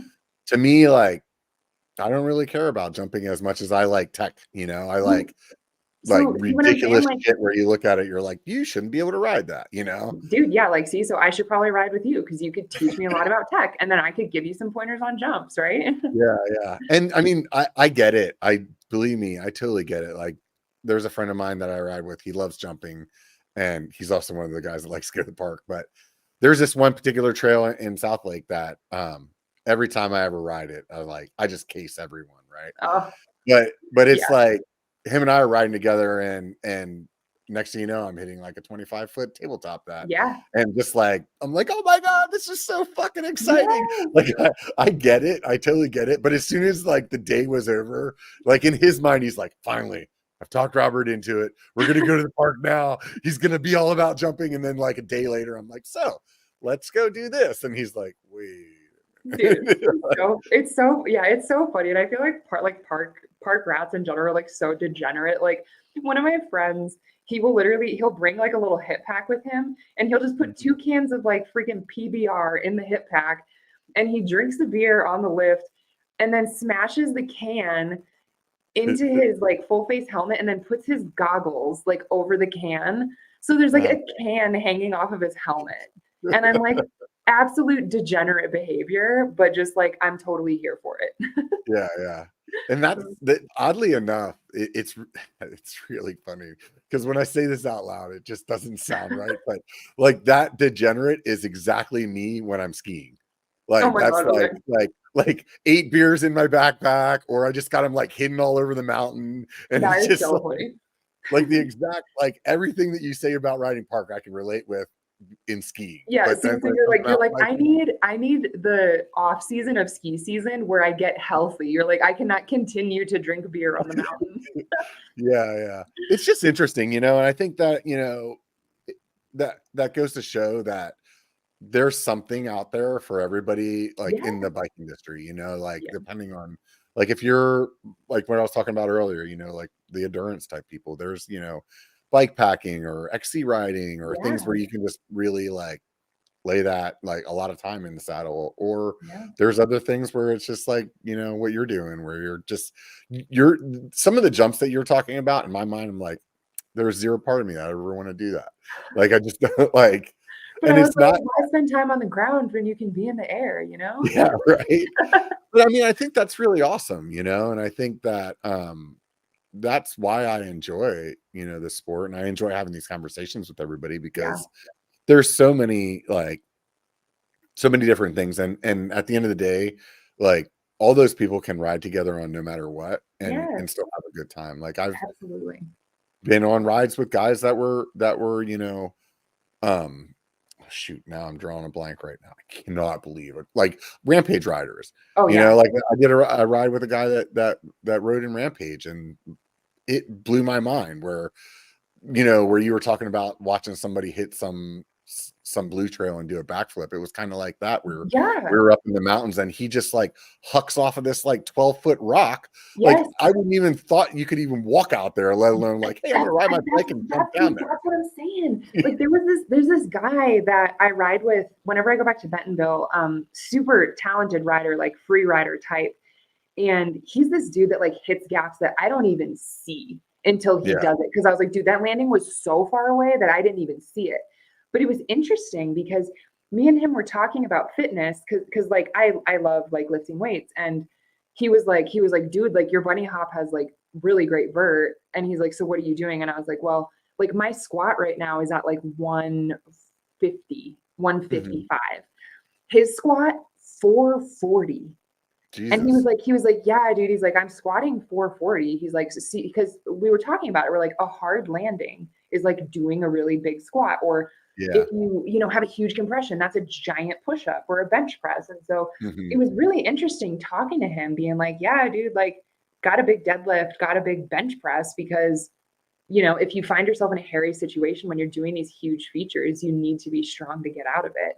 And so it really switched my mind to be like, dang, like, you look at these rampage riders or these crazy free riders and you're like, oh, they just like ride their bike a lot. And I'm like, that dude spends almost as much time in the gym as he does on his bike. It's nuts. Yeah. Yeah. I mean, there's definitely a lot to that. And I think that's a really good point that you're making, is that a lot of people, especially with, watching other athletes on social media, that a lot of times they just see the riding and then they make that assumption, like what you just said, where it's like, oh, that guy rides 7 days a week, but it's like, no, that guy might ride 3 days a week, but actually like is in the gym like more hours than that, That's what I'm saying. Yeah. And I mean, like, I think this guy's probably a pretty exceptional example. Like, I don't think your average mountain biker is squatting, 440. Yeah. But I was like, hey, like if that's what makes you feel safe and comfortable and capable, then like more power to you, dude. Keep doing it. So you said earlier that you got your husband into mountain biking. Where is he at? Is it like whenever you're like, I guess I got to bring the husband on me on the ride today? Absolutely nuts. I am so competitive, and he is the sweetest, most supportive person ever. And we slingshot off of each other. So he'll be better, and then I'll be better, and then he'll be better, and I'll be better. So he's actually the perfect riding partner, because he is not so like exponentially better than me that we can't ride together. It's pretty insane. Like I said, some days he's better than me, other days I'm better than him. Which has been really, really cool for our own progression, because like we work on a lot of the same features together, which is super cool. But the other thing that's really cool, like, and I mean, he got good really, really fast and had a couple of really bad. A quick question. Yeah. For some reason, whenever you were talking about him getting into riding, yeah, in my mind, I came up with this idea that he had like a moto background. No. Was that incorrect? A snowboarder and a wakeboarder. Okay. So then he was comfortable in the air. Then that's basically probably where. Honestly, yes. Yeah. You know what he's not good at, though? He's not good at falling. He's not good at crashing. Yeah. And we talked about that after a couple of bad crashes. And I was like, dude, like I'm actually really good at crashing. Cause like I said, like I grew up skateboarding, surfing, like doing all this stuff that when you crash, it freaking hurts.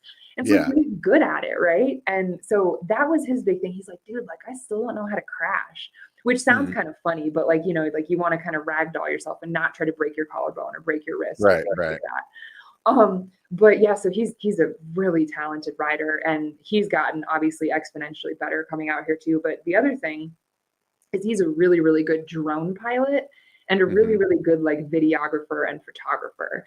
Oh, that's awesome. It's like the coolest thing ever, because, it's like, oh, like who's doing that drone footage of you? Like, who'd you pay to do this drone footage? And I'm like, dude, this is literally my husband chasing me with the drone. Which is so cool, because like, again, like, this dude, like making reels and YouTube videos and stuff like that, like you need help with that stuff. Yeah. And so I'm really lucky that he enjoys it and he's good at it. Yeah. Yeah. That's awesome. And it's something that you guys can go out and do together as well. And I know that, there was a point when my wife and I kind of skill set was like what you were talking about, where it was back and forth like that. And, she got in a car accident, and unfortunately, like it kept her from riding mountain bike for a while. And in that time, like my skill set got so far away from hers that she feels like now where it's like, oh, I don't want to hold you up. And I'm like, no, this is like, I really enjoy that time that we have together, Absolutely. and I noticed with her, what'll happen is it's like, if she gets somebody that's like one of her friends that decides to get into mountain biking, then she'll get kind of all fired up about it again. But it's just not that like it was before, so it's Uh, kind of a bummer. Hopefully one of these seasons coming up, she'll fall back in love with it. So we'll see what I happens. I do hope so, because I can't empathize with working through an injury that's so long term, but I can empathize with being that partner who is continuing to do the sport while the other Yeah. is injured. Because my husband like blew up his arm, needed 3 or 4 surgeries. He was off the bike for 6 months, Hmm. and you could just see in his eyes that he was like, I cannot believe I can't ride. And I felt so guilty, right? But it's Yeah. like, but for myself, it was like, I want to continue riding. I need to continue riding for my own health and sanity. Hmm. Um, and it was difficult. I mean, those 6 months were quite difficult, because it's one of those things, you go back, you come home from the ride, and it's like, ooh, do I play it up on how fun it was? Or do I just say, oh yeah, it was fine, and like not talk about Yeah. it? Um, very difficult, but I was so lucky that he fought through, I think, that mental um, timidness of getting back on the bike, because he hurt himself biking, and he made a mental note to be like, I'm just never going to ride that trail again, which is fine. Um, and he worked through like being scared, being stiff, being timid, honestly, in like 2.5 months. And he Yeah. came back so much stronger, which was amazing, because a lot of the time I was thinking, is he going to want to do this again? Or is he going to Yeah. want to kind of put the bikes away? And so again, knock on wood, but it turned out really well for us. But that was very hard. Yeah, my wife was a athlete as well, younger, like in college and stuff like that. So she has that, very similar to what you were saying. She was a tomboy growing up, Yeah. has that super like competitive kind of streak to her. So what I was thinking was, fortunately, we both ride the same size bike. So Nice. Yeah, we do too. My husband and I do yeah, too. yeah. So I was thinking about picking up this e-bike this year, and I think if that, like, then we'll put her in a spot where some of these bigger, like higher altitude rides that I know, like technically actually aren't that difficult, but it's Yeah. like you have to have that time in the saddle to be able to do them. Yeah. And I think with the e-bike and her being able to go out and do those, that my assumption is then that'll give her like the confidence to start Yeah. doing it more. And then I know like the competitive side to her will be like pissed off that she's on an e-bike and that we're not. Uh, And so she'll just want to be like, all Train right, extra. yeah, yeah. And I think so. That's my like secret goal. We'll see. Hopefully she's not listening to the podcast, Hey, that would, right? yeah, I mean, that would be ideal. Yeah, I mean, I'm so lucky to have a partner who's completely, supportive, and on top of that, just as passionate about it as me, Mhm. which is really cool. Because like I said, dude, like it takes up a lot of time if you really Yeah. want to go do it, and so it's really nice to have him next to me the whole time. Yeah, yeah, that's awesome. And I think on the other end of it, it's like I think what's key there you said is like having somebody that's supportive as well. With her, she knows that I need that, like for my Yeah, sanity, yeah, because it's very apparent whenever I'll get in these funks sometimes where I'm like, nope, not riding anymore. Don't even like bikes, you know. yeah, And she'll be like, shut up, just yeah. go on a ride. Like, I don't care if it's with your friends or like, but you need to get out with your bike. Like, don't talk to me about this anymore. But Which, I, yeah, like I said, like I feel like that's the important but dark side of biking to talk about. Like, you yeah, don't have to love mountain biking every day. Some yeah, days you can take a break. Some days you can be like, man, this is dumb. Like, I'll tell you, I can't tell you how many times I have tried to tune my freaking derailleur and said, you know what? I quit. I'm selling the bike. I hate this. Like, it's for me. Anytime I have to do mechanic shit on my bike, I'm like, screw this. I quit. Like, I'm done. yeah. I definitely felt that way back when there used to be a front derailleur. I Oh, was God. probably the happiest mountain biker in the world whenever they were like, so we're gonna do one by, and I was like, oh Okay, my. so let me ask this question then, because I just got a gravel bike. Why is there a front derailleur on a gravel bike? I think what it really comes down to is that because I asked a similar question, and I think it depends on what kind of riding that people are doing. And so if you're doing rides that have a lot of like flat land in them, Yeah. you really want that like huge pie plate gear so that you can just lay down the watts on the flats. But whenever you're climbing, you're like, this still sucks. Dude. So Yes. Okay. Like it was so funny because as I was telling you, I had no idea about the mountain bike race bike.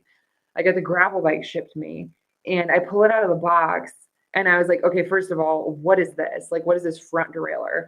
And then second of all, I didn't even know how to adjust the seat because it has like a wedge in the seat instead of like a seat clamp.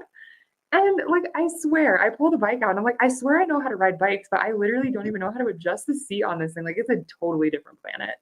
it's funny with some of some of the companies, they'll have some kind of like proprietary stuff on them. I had this gravel bike in the past that had this weird like button on the axle, and it was just some kind of, I don't know. I'm sure it made sense to them why it was there, but for me, like, it would just screw me up every time. And I'd be like, how the hell do I get this damn thing? Or I'd get it off real easy, and then I'd be trying to get it back on. I'm like, oh Yes. my God, I just want to throw this thing out the window. Dude, I know. And like, again, I just think it's probably the fact that I have zero patience and I'm like not willing to learn something new. Cause like for the longest time I rode SRAM and then I got a Shimano group set. And like the one thing I like, and I like SRAM better. I need to go back, but like the SRAM one, to take the wheel off, you can like pull the pulley arm down and there's like a little button that you could stop the pulley arm from swinging back up and like Yeah. it doesn't have a clutch. And I'm You're like, like, this why makes doesn't sense. every derailleur ever since the beginning of time have Okay, this? thank you. Right. I'm like, this makes sense. It's so easy to work on. And then I get this SRAM thing or the Shimano thing. And my husband's like, oh, yeah, you just use your 6 arms and 23 hands to take the wheel off. And I was like, well, first of all, what's a clutch? Like, why Yeah, is there a clutch on this thing? And yeah. yeah, so it's so funny. Like every time I take the wheel off of my like Shimano group sets, I'm just like, this is stupid clutch. Like I can't get this. Oh, that's funny. It is Yeah, so I'm one of funny. those people that I love the SRAM drivetrain, but it's Shimano brakes all day long. I cannot stand. Yeah, I'm still running code RSCs, which Yeah. everybody loves throwing so much shade at my codes. And I put some Hayes Dominions on Mhm. the race bike, and those are actually really rad. So I might put some Hayes Yeah. on the enduro bike too. Yeah, I've never used their stuff, so I don't have they're an pretty sweet. yeah, I really like, and I don't know, does Hayes have similar modulation as SRAM? Like it's No, it's a little bit closer to Shimano, but it's got a little bit more play than Shimano. yeah, The XTs I've always felt were way too on off for me. The yeah. Dominions, and I think I wonder if it's because my Dominions have a longer lever that it Hmm. feels like it has more play. I think if you got one of those single finger hook levers on it, the Dominions would be pretty similar. Yeah.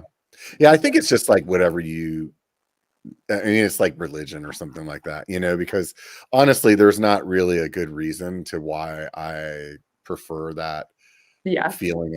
Like in my mind, when people say, "Oh, Shimano has that on off," in my mind, I'm like, "Oh, well, your brain just figures out like how to modulate that," and exactly. then I feel like I don't have to like and I'm gonna over exaggerate this, but like with SRAM, I feel like I have to grab the lever and push it through the handlebar For to my sure. seat post Oh, before for it's sure. like locked up, and I'm Exactly, like, and so I think that is the problem when it's like you go from SRAM to Shimano, there's so night and day on it, and yeah, it's so funny, right? Because like, the SRAM brakes, they use, syringes when you do the bleeds, and I mhm, always pressurize my syringe before I close the system, and any SRAM mechanic you talk to, they're like, "Do not do that," and I was like, "Well, yeah, but if I don't do it, I'm doing exactly what you said, you're pulling the lever through the grip." Where I was mhm, like, a Shimano brake set, you literally just use the cup and it's so on yeah, off. So I will say, like, I have to bleed my brakes in a kooky way. And now that mhm. I've really sat back and thought about that, I was like, wait, like, this is so stupid that I'm using brakes that I have to like freaking jailbreak to get them to a point that I like. You know what I mean? Yeah, yeah, yeah. Yeah, for me, that's I even recently tried TRP because a lot of people say How was they're it? in between, and they're 100% in between, like, Okay. definitely not as bitey as the X as like Shimano. I usually use the Saints, and Yeah. then, but not as much modulation as SRAM. And Interesting. Okay, so I'm wondering Hayes and TRP are probably pretty similar then, I guess. yeah, possibly. They're I will say I really enjoyed them, and then I have these levers by this third party company that just like they feel so good. Like the only Oh, way I can explain it is like to oh shoot, I hope somebody in the comments can tell me what the name of the company is right now so I can remember. But anyways, they just like it's only other bikers would get it where you're like, hey, come over, put your hand on my brakes, you yes, know, and they're my like, brakes. ooh, that feels so good, you know. Yes. So Okay, they that's how I feel about the Saints though, with like the one finger and two finger hook ones with Mhm. that little like the little like dimples in it. Like, ooh, they feel Yeah. good. Yeah. Yeah, to me, I think the reason that I like them so much is that it reminds me of the Saints because it has that Interesting. real aggressive kind of hook in it Yeah. where it's just like one finger, it's just like super pretty small, you know, brake lever. So yeah, You're gonna make me buy new brakes tonight, dude. right. So yeah, I mean it's it's interesting like how different, you know, one person isn't to the next on components like that. And it's one of those things whenever I see people talking or asking for advice in forums or like Facebook groups or something like that where There's they're no like, wrong answer. yeah, and it's like you really like you're really only gonna get the answer of like the person who's giving it and not like Exactly. truly this is what could work for you. Dude, exactly. And you know what? And it's so funny because, right, you ride for Fazari, I ride for Jameis, both fantastic bikes. And whenever someone comes up and they're like, hey, what bike should I buy? I'm like, honestly, dude, like the modern full suspension mountain bike nowadays, every single one is going to be amazing. Like, you're not Yeah, going to buy a bad bike from a big brand, you know? And yeah, so, but you are correct. Like brakes, like a frame is very this or that sometimes, but like yeah, you're right. Brakes, like they have a feel. But for a first time, where it's like, dude, all of them are gonna stop your bike, yeah, and yeah, that's yeah. really what we're looking for. Yeah. I mean, and to be honest, the only way that you know that your brakes suck is to get better ones. Mhm. So Once again, full circle. Ignorance is bliss, right? Just ride yeah. the crappy brakes. Yeah, I mean, I remember going from whatever Shimano hydraulic brakes came on this one particular, it was like the first time I had hydraulics. Oh, dude, like the like And are these like the OEM Dior type brakes? I don't even remember what they would Yeah. have been, you know, it wouldn't have been like XT, put it like that. It was like, and this was like a long time ago, like Yeah. 2006 or something. And I remember I got to a point where I was like, you know what, I'm gonna upgrade to XTs. That's what Oh everybody says yeah. is good. And I remember the first time I pulled the brakes on a ride, and I almost felt like I thought I was gonna go over the handlebars Dude, because I like okay. yanked them so hard, and it was like, Yes. holy shit, man. That was my first experience with XTs too. I was like, "How am I not moving anymore so suddenly?" It was nuts. Yeah, and it's funny. So now I'm like, okay, and now I'm running like 220, you know, Yes, I millimeter know, like, I rotors. need And the biggest, beefiest thing ever. Yeah, it's like, I'm 160 pounds, but I'm like, "I need e-bike brakes." yeah, yeah, and I'm still bitching. I'm like, well, I don't know, man. These feel The like, car is spongy, like, I don't know. yeah, yeah. But I think also riding out here is a big portion of it as well, where we have really long, sustained downhills that, Yeah. you know, um, you just don't have that. I mean, probably where you're at as well. You guys have some Yeah, pretty big we have mountains like there. we have a 48-minute on average, if you're riding it just like fun, it's like 48 minutes down, and you better have some good brakes for it. Yeah, yeah, and you know, riding some like when I went back to Pennsylvania, when I did a climb that was like 2,000 feet of climbing, and I expected to get on the bike and just in my mind, I thought I was going to get down the hill in like 10 minutes, Yeah. you know, and it took me like 40 because the way that their trails are is like not like out here, you Yeah. know, and so it was it made me realize we're out here. It's like, okay, yeah, you're going 20 miles an hour or more, Yeah. and you're in some of those sections where you're just kind of feathering. All Yeah. you're doing is just like heating those things up, you know? Dude, for sure. Like, and it's interesting we're talking brakes, right? Because like, and I was saying like if you ride park all the time, your bike gets so clapped out. But like the one Mhm, thing I will not cheap out on is brakes, right? mhm. And like a good wheel set too. Like when a wheel shatters, that could be like, that sucks when you shatter a wheel. Like you could Yeah. crash really bad on it. But like otherwise, like if you have a park bike, like I'm putting the crappiest 9-speed drivetrain I can find on it. You know what I mean? Yeah. Like I don't need XX1 on that stuff. And so it is kind of interesting. Like I've never been like, oh, I'm going to buy the cheap brakes though. Cause it's like, Jesus, like if there was a situation where they overheated or you couldn't stop, like that'd be insane. Yeah. Yeah. And I think, probably not as much for people that are beginner riders or that are skinny. That the carbon wheel set to me, like, cause I'm over 200 pounds. I'm like 250 pounds, so like the carbon wheels for me, the first time I rode them, it was like, oh my God, these feel so like planted where they're at. I didn't realize Yes. how much play there were in it. And I would imagine somebody that's riding at a similar level to you as well, you can really feel the difference in the wheel set. That's really interesting actually, because my race bike has carbon wheels on it, but my enduro bike has aluminum.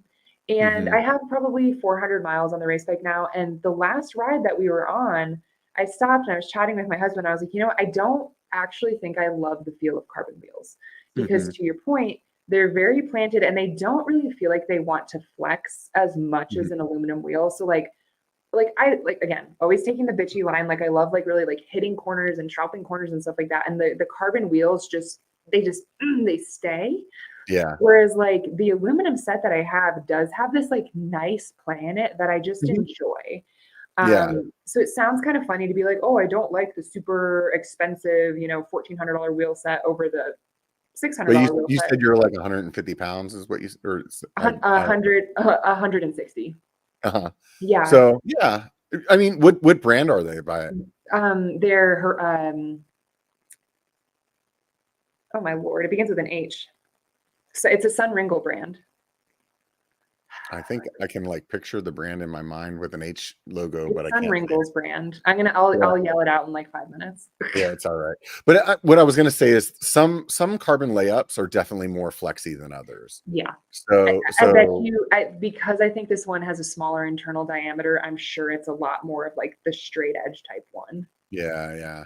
And me personally, and I think for me, the reason that I like the rigid ones is because of my size.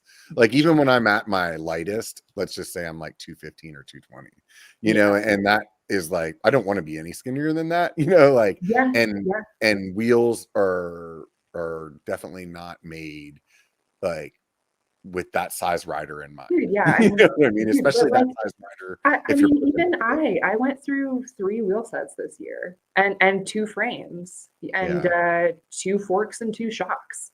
You know what I mean? And it's like, I'm not that heavy, but if you ride like an idiot, you're going to break your stuff, Yeah. Yeah. I mean, you're putting a lot of force into it. I mean, it doesn't necessarily have to do with, I realized that I asked you how much you weigh. I probably shouldn't have done that. Oh, no. It's super valid though. Cause dude, I shattered the damper on my fork in May. And it was crazy because we were working on a shoot for like a new trail that a bike park was opening, and there was this step down, and I landed the step down just like a little bit short, and I was following somebody, and when I landed, the damper in my fork broke into 3 pieces. And my friend, he like slammed on his brakes and jumped off his bike and started running back towards me. And I like rode out of this thing and I was like, dude, what are you doing? And he's like, oh my God, like I thought your back broke because this like metal was like snapping in my fork. Oh, wow. And it was so crazy because like the fork was obviously rigid after that. And we took it off the bike and you could shake it and you could hear the damper like shaking around. Oh, wow. Like a rattle. Yes. And so it's funny, right? Because it's like, yeah, dude, like a tiny 160-pound person can also just totally bust a fork. Yeah. I mean, and sometimes you don't even, weird shit happens. Yes. At the end of the day, just I had a fork fail on me once rolling off of like a 6-inch rock. Oh God. And it just, it was just the day that was going to happen. Yeah. So you mentioned you ride for Jameis? Yes. What are you riding with them? What do you like? I am on their hard line. It's their 160 enduro, and it's a pretty unique bike because it's full 27.5 platform. So one thing I haven't said is I have pretty much only been on 27.5, save for that Trek X Caliber I bought way back in the day. And I've always been a fan of that smaller wheel size. But I think it's more so I'm a fan of a very short wheelbase because I do love, like, you know, hitting corners and like just sliding a little bit more. It's easier to move around a shorter bike, right? So yeah, we're on 27.5, 160, 160. And the thing is very aggressive and ready to like really take a beating. Do they still use that? Like, was it like 3DO? 3DO, yeah.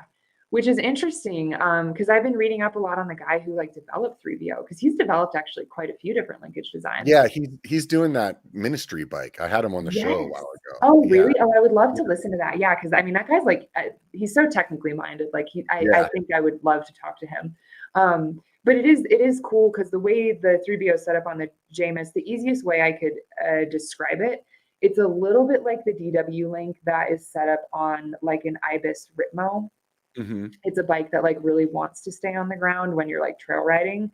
But it does have a very good progressive curve to it as you really crush it down. So I was running air on it for a while and that thing popped like crazy. And then I actually put a coil on it towards the end of the season. And that is the sweet spot for me. So I have a linear coil on that more progressive link design and it feels really, really good. It's a very good happy medium between like the jumping poppiness, but still being really planted on the trail.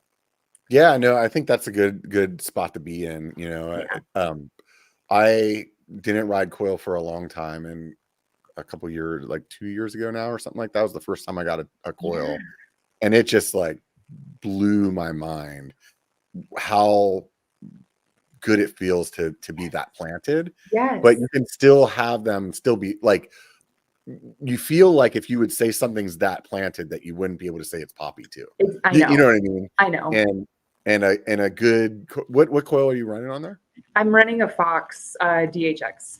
So right on. but I'm running a 400-pound coil. Which is interesting because every calculator is putting me closer to a 300-pound coil. And I do probably want to get a 350. Now that we're done with park season and I've spent more time on trails, it does feel a little hard. So I'm going to try a lighter coil on it. And that's just one thing I'm not used to, because obviously with an air, you just pump it up or drop the pressure. So I need to get a couple different coils, I think. Yeah, a couple different springs. The other thing too is I work with EXT and they have a new air shock that's supposed to be, we'll just say allegedly. I haven't ridden it myself yet, but allegedly it feels just like a coil. So are you on the Astoria right now then? Yeah, that's the one I have. My husband has that on his new Proof Giga. That's a gorgeous shock. Oh, yeah, it's awesome. Yeah. And it feels just the best thing I can say is that when I started riding that coil, it made me really just want to go back 10 years and just punch myself in the face and be like, buy the damn coil. Yeah. But what I was going to say is they have an air shock, and then SRAM has one out too. SRAM? Is it? No, Rock Shocks. They have one out too that's supposed to be similar. And one of my buddies, he had Olin's on his Commensal, like big bike, like a 170, and he put that air on there, that new one, and he's like loving it. Like really. Now, have you ever ridden a coil fork? Have you ever done like a spring fork? How's that? I think that it's a similar feeling. Okay. You know, where and maybe, you know, for me, because of my size, I just like the way that it feels. It definitely has like a nice like even flow to it, kind of. Okay. You know, the ones that I was riding was a long time ago. They were by Cannondale. Their lefty was originally Oh, I didn't know that. Or a spring in it, you know. But I'm riding the EXT fork now, and honestly, you can tell it's like a high performance kind of fork. I mean, you know? Like EXT, the way their branding is positioned and the way the equipment looks, like everything about that brand is like so expensive and so fancy looking. Like, Yeah. yeah, whew, Yeah. because Sam, my husband Sam, he has a white and gold nuke-proof Giga with this white and gold Astoria coil on it, and I just cannot tell you how many comments and compliments he's got about that bike, being like, "Dude, that bike looks sick." So Right. Yeah, that's awesome. I'm glad to hear that he enjoys the coil as well. Everybody, I've talked a bunch of my friends into the EXT stuff, and every one of them has also been like equally impressed. But sometimes you're I like, was gonna say, is I it don't think just me? that's not too hard of a sale, I'm imagining. Right.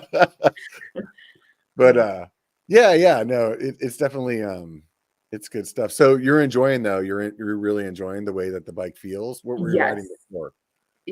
Say that again? What were you riding before, Jameis? Yeah, I was on a Kona Process 153 that I Frankensteined out to be a 160, Mhm. 160. And yes, I do like the Jameis better. It's got a little bit of a shorter wheelbase, and it just feels like a little bit of a newer geometry on that. Mhm. But it is a good point. Um, I was so nervous, getting a sponsor, getting a new bike, because like I've never really been the person to like buy a new bike every year. Like I had that Kona forever, and like the poor thing is like so clapped out. And so I was like, holy cow, like what if this bike is what if I can't ride it? Like what if I'm not good Mhm. at riding this bike? So I was like actually very, very nervous Mhm. getting it, but it was one of those things that kind of like out of the box. I was like, oh dang, like this is what a new, like nice modern bike feels like. Yeah. And so I've been very, very pleased with it. And I will say, because it is a shorter wheelbase, I've found that it feels pretty hectic when you go like over 29 miles an hour on it. You're like, dang, Mhm. it feels like you're going really fast. So I think Mhm. if you get on a bike like a Transition Sentinel, like those big long bikes, probably be a little bit more planted. But like Mhm. I prefer having like the agility of the smaller wheels Yeah. and the shorter base. So No, you're speaking my language there. Honestly, I rode 27.5 for a long time, and on it, I only went to 27.5 because it was like, well, 26 is dead. So I guess I'm oh gonna yeah, have to do this, I know. and I think for me, I just really like how flicky and how a 27.5 wheel, I just feel like I really can I'm 100% in control of where I want it to be at, and Absolutely. I've been riding a mullet this season, How and was it? I like it. I definitely Okay. like it. Um, but I'm not gonna lie that to me, a 29er front wheel still feels like a 29er It feels to me. mega huge, right? I know, because everyone's like, "Oh, like, have you ever got, like, hung up in stuff?" Or like, "Oh, is your front tire get stuck on stuff?" I was like, "Dude, like, a situation where an inch and a Yeah, half is gonna save you from going OTB or not, it's like, yeah. pragmatically, that's non-existent." You know what I mean?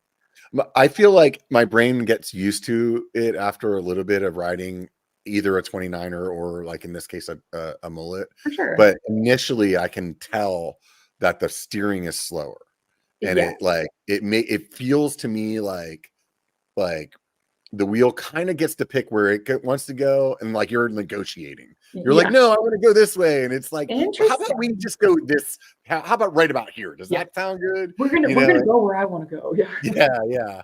And I think, that's the way I felt about 29ers whenever they very first came out. Yeah. And like it's light years better than it was then, but Yeah. I still can notice that little bit. And even as a bigger guy, when I first put on 29er wheels, like I'll feel a little bit more of a flex out of it than I will in my 27.5 wheel. And they'll Yes. both be like at the time that I what I'm specifically thinking about right now, they were both NV wheels, which are both known to be super stiff. They were Yeah. both built the same way. Yeah. It's just like I noticed just that little tiny bit, and Yes. I feel like for me the mullet is kind of like it's getting harder and harder to find a full 27.5 bike, I agree, and and I'm saying I wonder if it's just gonna completely die, because look at, Evil, they had, like, the Calling, that was 27.5, that died. yeah. The Mojo HD5 that Ibis had, that died, that was a full Yeah. 27.5. When Santa Cruz, Um all their 27.5, they Yeah, switched to mullets. So I yeah, it's you know, I've had that same question in my mind whether or not it just goes away Oh, because it's such a like valid bike setup. I mean, 26 was too, though, right? yeah. Yeah, I think that I hope that 27.5 doesn't completely go away. I know. And I think that it's a really good wheel size, especially for people that are shorter, you know, or people that have, you know, What like I a was saying, like a BMX bike background. what a good point. So I'm 6 foot tall, so I'm not Mhm, short. I ride a large bike. mhm. But it's so funny because I do see these women who are like 5'3", 5'2", and they're on like a 29er. And I'm Yeah, just like, girl, like your legs are shorter than that bike. It's like that has to yeah. be insane to drive that around. Oh, Yeah, I would imagine it just feels like a lot of work, it's but I think cumbersome. when people are doing it, they don't. It's kind of like you were talking about, like ignorance is bliss, Yeah. you know. And if you had put them on a 26-inch wheel or a 27.5, they when they started, they They'd would be have like, been oh, yeah, this feels good. yeah. So yeah, yeah, yeah. It's interesting. I will say though, and I hate to say this out loud, but um recently I blew up my rear hub on my wheel set that was mullet, right? Okay. And um I put on a set of 29er wheels because that's the other set that I had in my garage and instantly started PRing a bunch of my Oh, rides. So I will say that the mullet hands down to me is way more fun, yeah. but that 29er like I can't argue with my Strava like instantly, like almost everything that I started riding. Dude, it's because, But like you said, the 29er wheel wanted to go where it wanted to go, and it was just yeah, picking better lines than you, I guess. right. Yeah, that and you know, I don't know how to explain it, but I feel like when 29ers like the way that they ramp up in speed, Yeah. it feels like you hit the little star in like in Super Mario Brothers. It holds speed really well, right? But even the way that it gets to there, like Yeah. I feel like you feel like you got a little boost Yeah. where maybe I would have put in another crank and on the 27.5 where Yeah. it's like, oh my God, we're here. Wow. Dude, You I know? do agree. The other great thing about the 29er, I feel like it's a little easier to change the tires. Like, Yeah. dude, the DH casings on a 27.5, like, good Lord, it is so hard to rip those things on and off the wheel. I feel like the 29ers are a little bit easier. Yeah, maybe it's a rim thing too. You never I know, right? know. Like, is it the wheel? Is it? I don't That's know. another thing that makes me want to quit mountain biking is just like, oh Christ, I have to change my tires again. You know, for a long time, I felt like I was really good with them, and I also would run Cushcore a lot, Yeah. and like when people would be like, "That sucks," so I'd be like, "Nah, I can do it." But I had these envies that had this other rim strip on it too, and between the extra rim strip and the Oh, dude. Cushcore, I almost was like, you know what? This is the day I quit mountain Exactly. biking. Selling the bike. This is not the sport for me. F it all. I'm done. Right? I know, dude. Yeah. All of a sudden, just looking at my skis on the wall, going, you know, there's probably better things to do this These winter. skis treat me better. They don't break as often. Well, there's so much that I wish we would have got a chance to talk to you, but holy cow, 2 hours goes by quick. Yeah, this has You been a know? great conversation, dude. Yeah, for sure. I always like to ask people at the end of the show what YouTube channels they like to watch, even if it has nothing to do with biking, just because it's super fun to you know, find some new stuff that maybe you didn't watch before. Yeah. Oh man. All right. So some of my favorite YouTube channels. Well, I have to plug my own. Mhm. 0 to 125, a Vapor Trail race series. That is the journey of me going on this stupid training expedition to do this 125-mile race. So please go check that out, and you can see how idiotic this truly is. Um, the one of the other ones, and I don't really know if it's so much of a channel, but a person I really like watching, and my favorite rider right now is Vero Sandler and Talus Turk. Mhm. Talus Turk is one of my favorite free riders. He's like a super young dude, like up and coming out of Utah, like riding out of Virgin. So like not so much a channel, but literally anytime Talus Turk is in a video, I'm like running to watch it, glued to it, because his style and his like artistic riding is just so inspirational. Like I want to be Talus Turk when I grow up. But But Well, yeah, that's super fun. Well, I appreciate you sharing that with us. And like I said, I really had a good time chatting with you. I appreciate you taking the time to sit down and talk with everybody here at the Biker Bar. So it was a yeah. lot of fun. Definitely good times. And I'm excited to see what happens in September. Oh, yeah, Whenever man. Yeah, dude, I appreciate it. Have a great night. yeah, for sure. All of you guys that hung around all the way to the end, the links to Amanda's YouTube channel as well as our Instagram are in the show notes for the show. So even if you're listening on one of the podcast apps, you can still find it over there. And do me a favor, if you haven't already and you're on Instagram, you're giving her a follow, give me a follow as well. So I really enjoy watching those numbers grow. It really helps keep my motivation up. So it's a good time. And as I said at the beginning of the show, thanks to Fazari and Tasco for helping me out this next year. So do me a favor and help support the guys that are supporting me. And if you just want to do something for free, remember, it only takes a bike to be a biker. Get out and be one.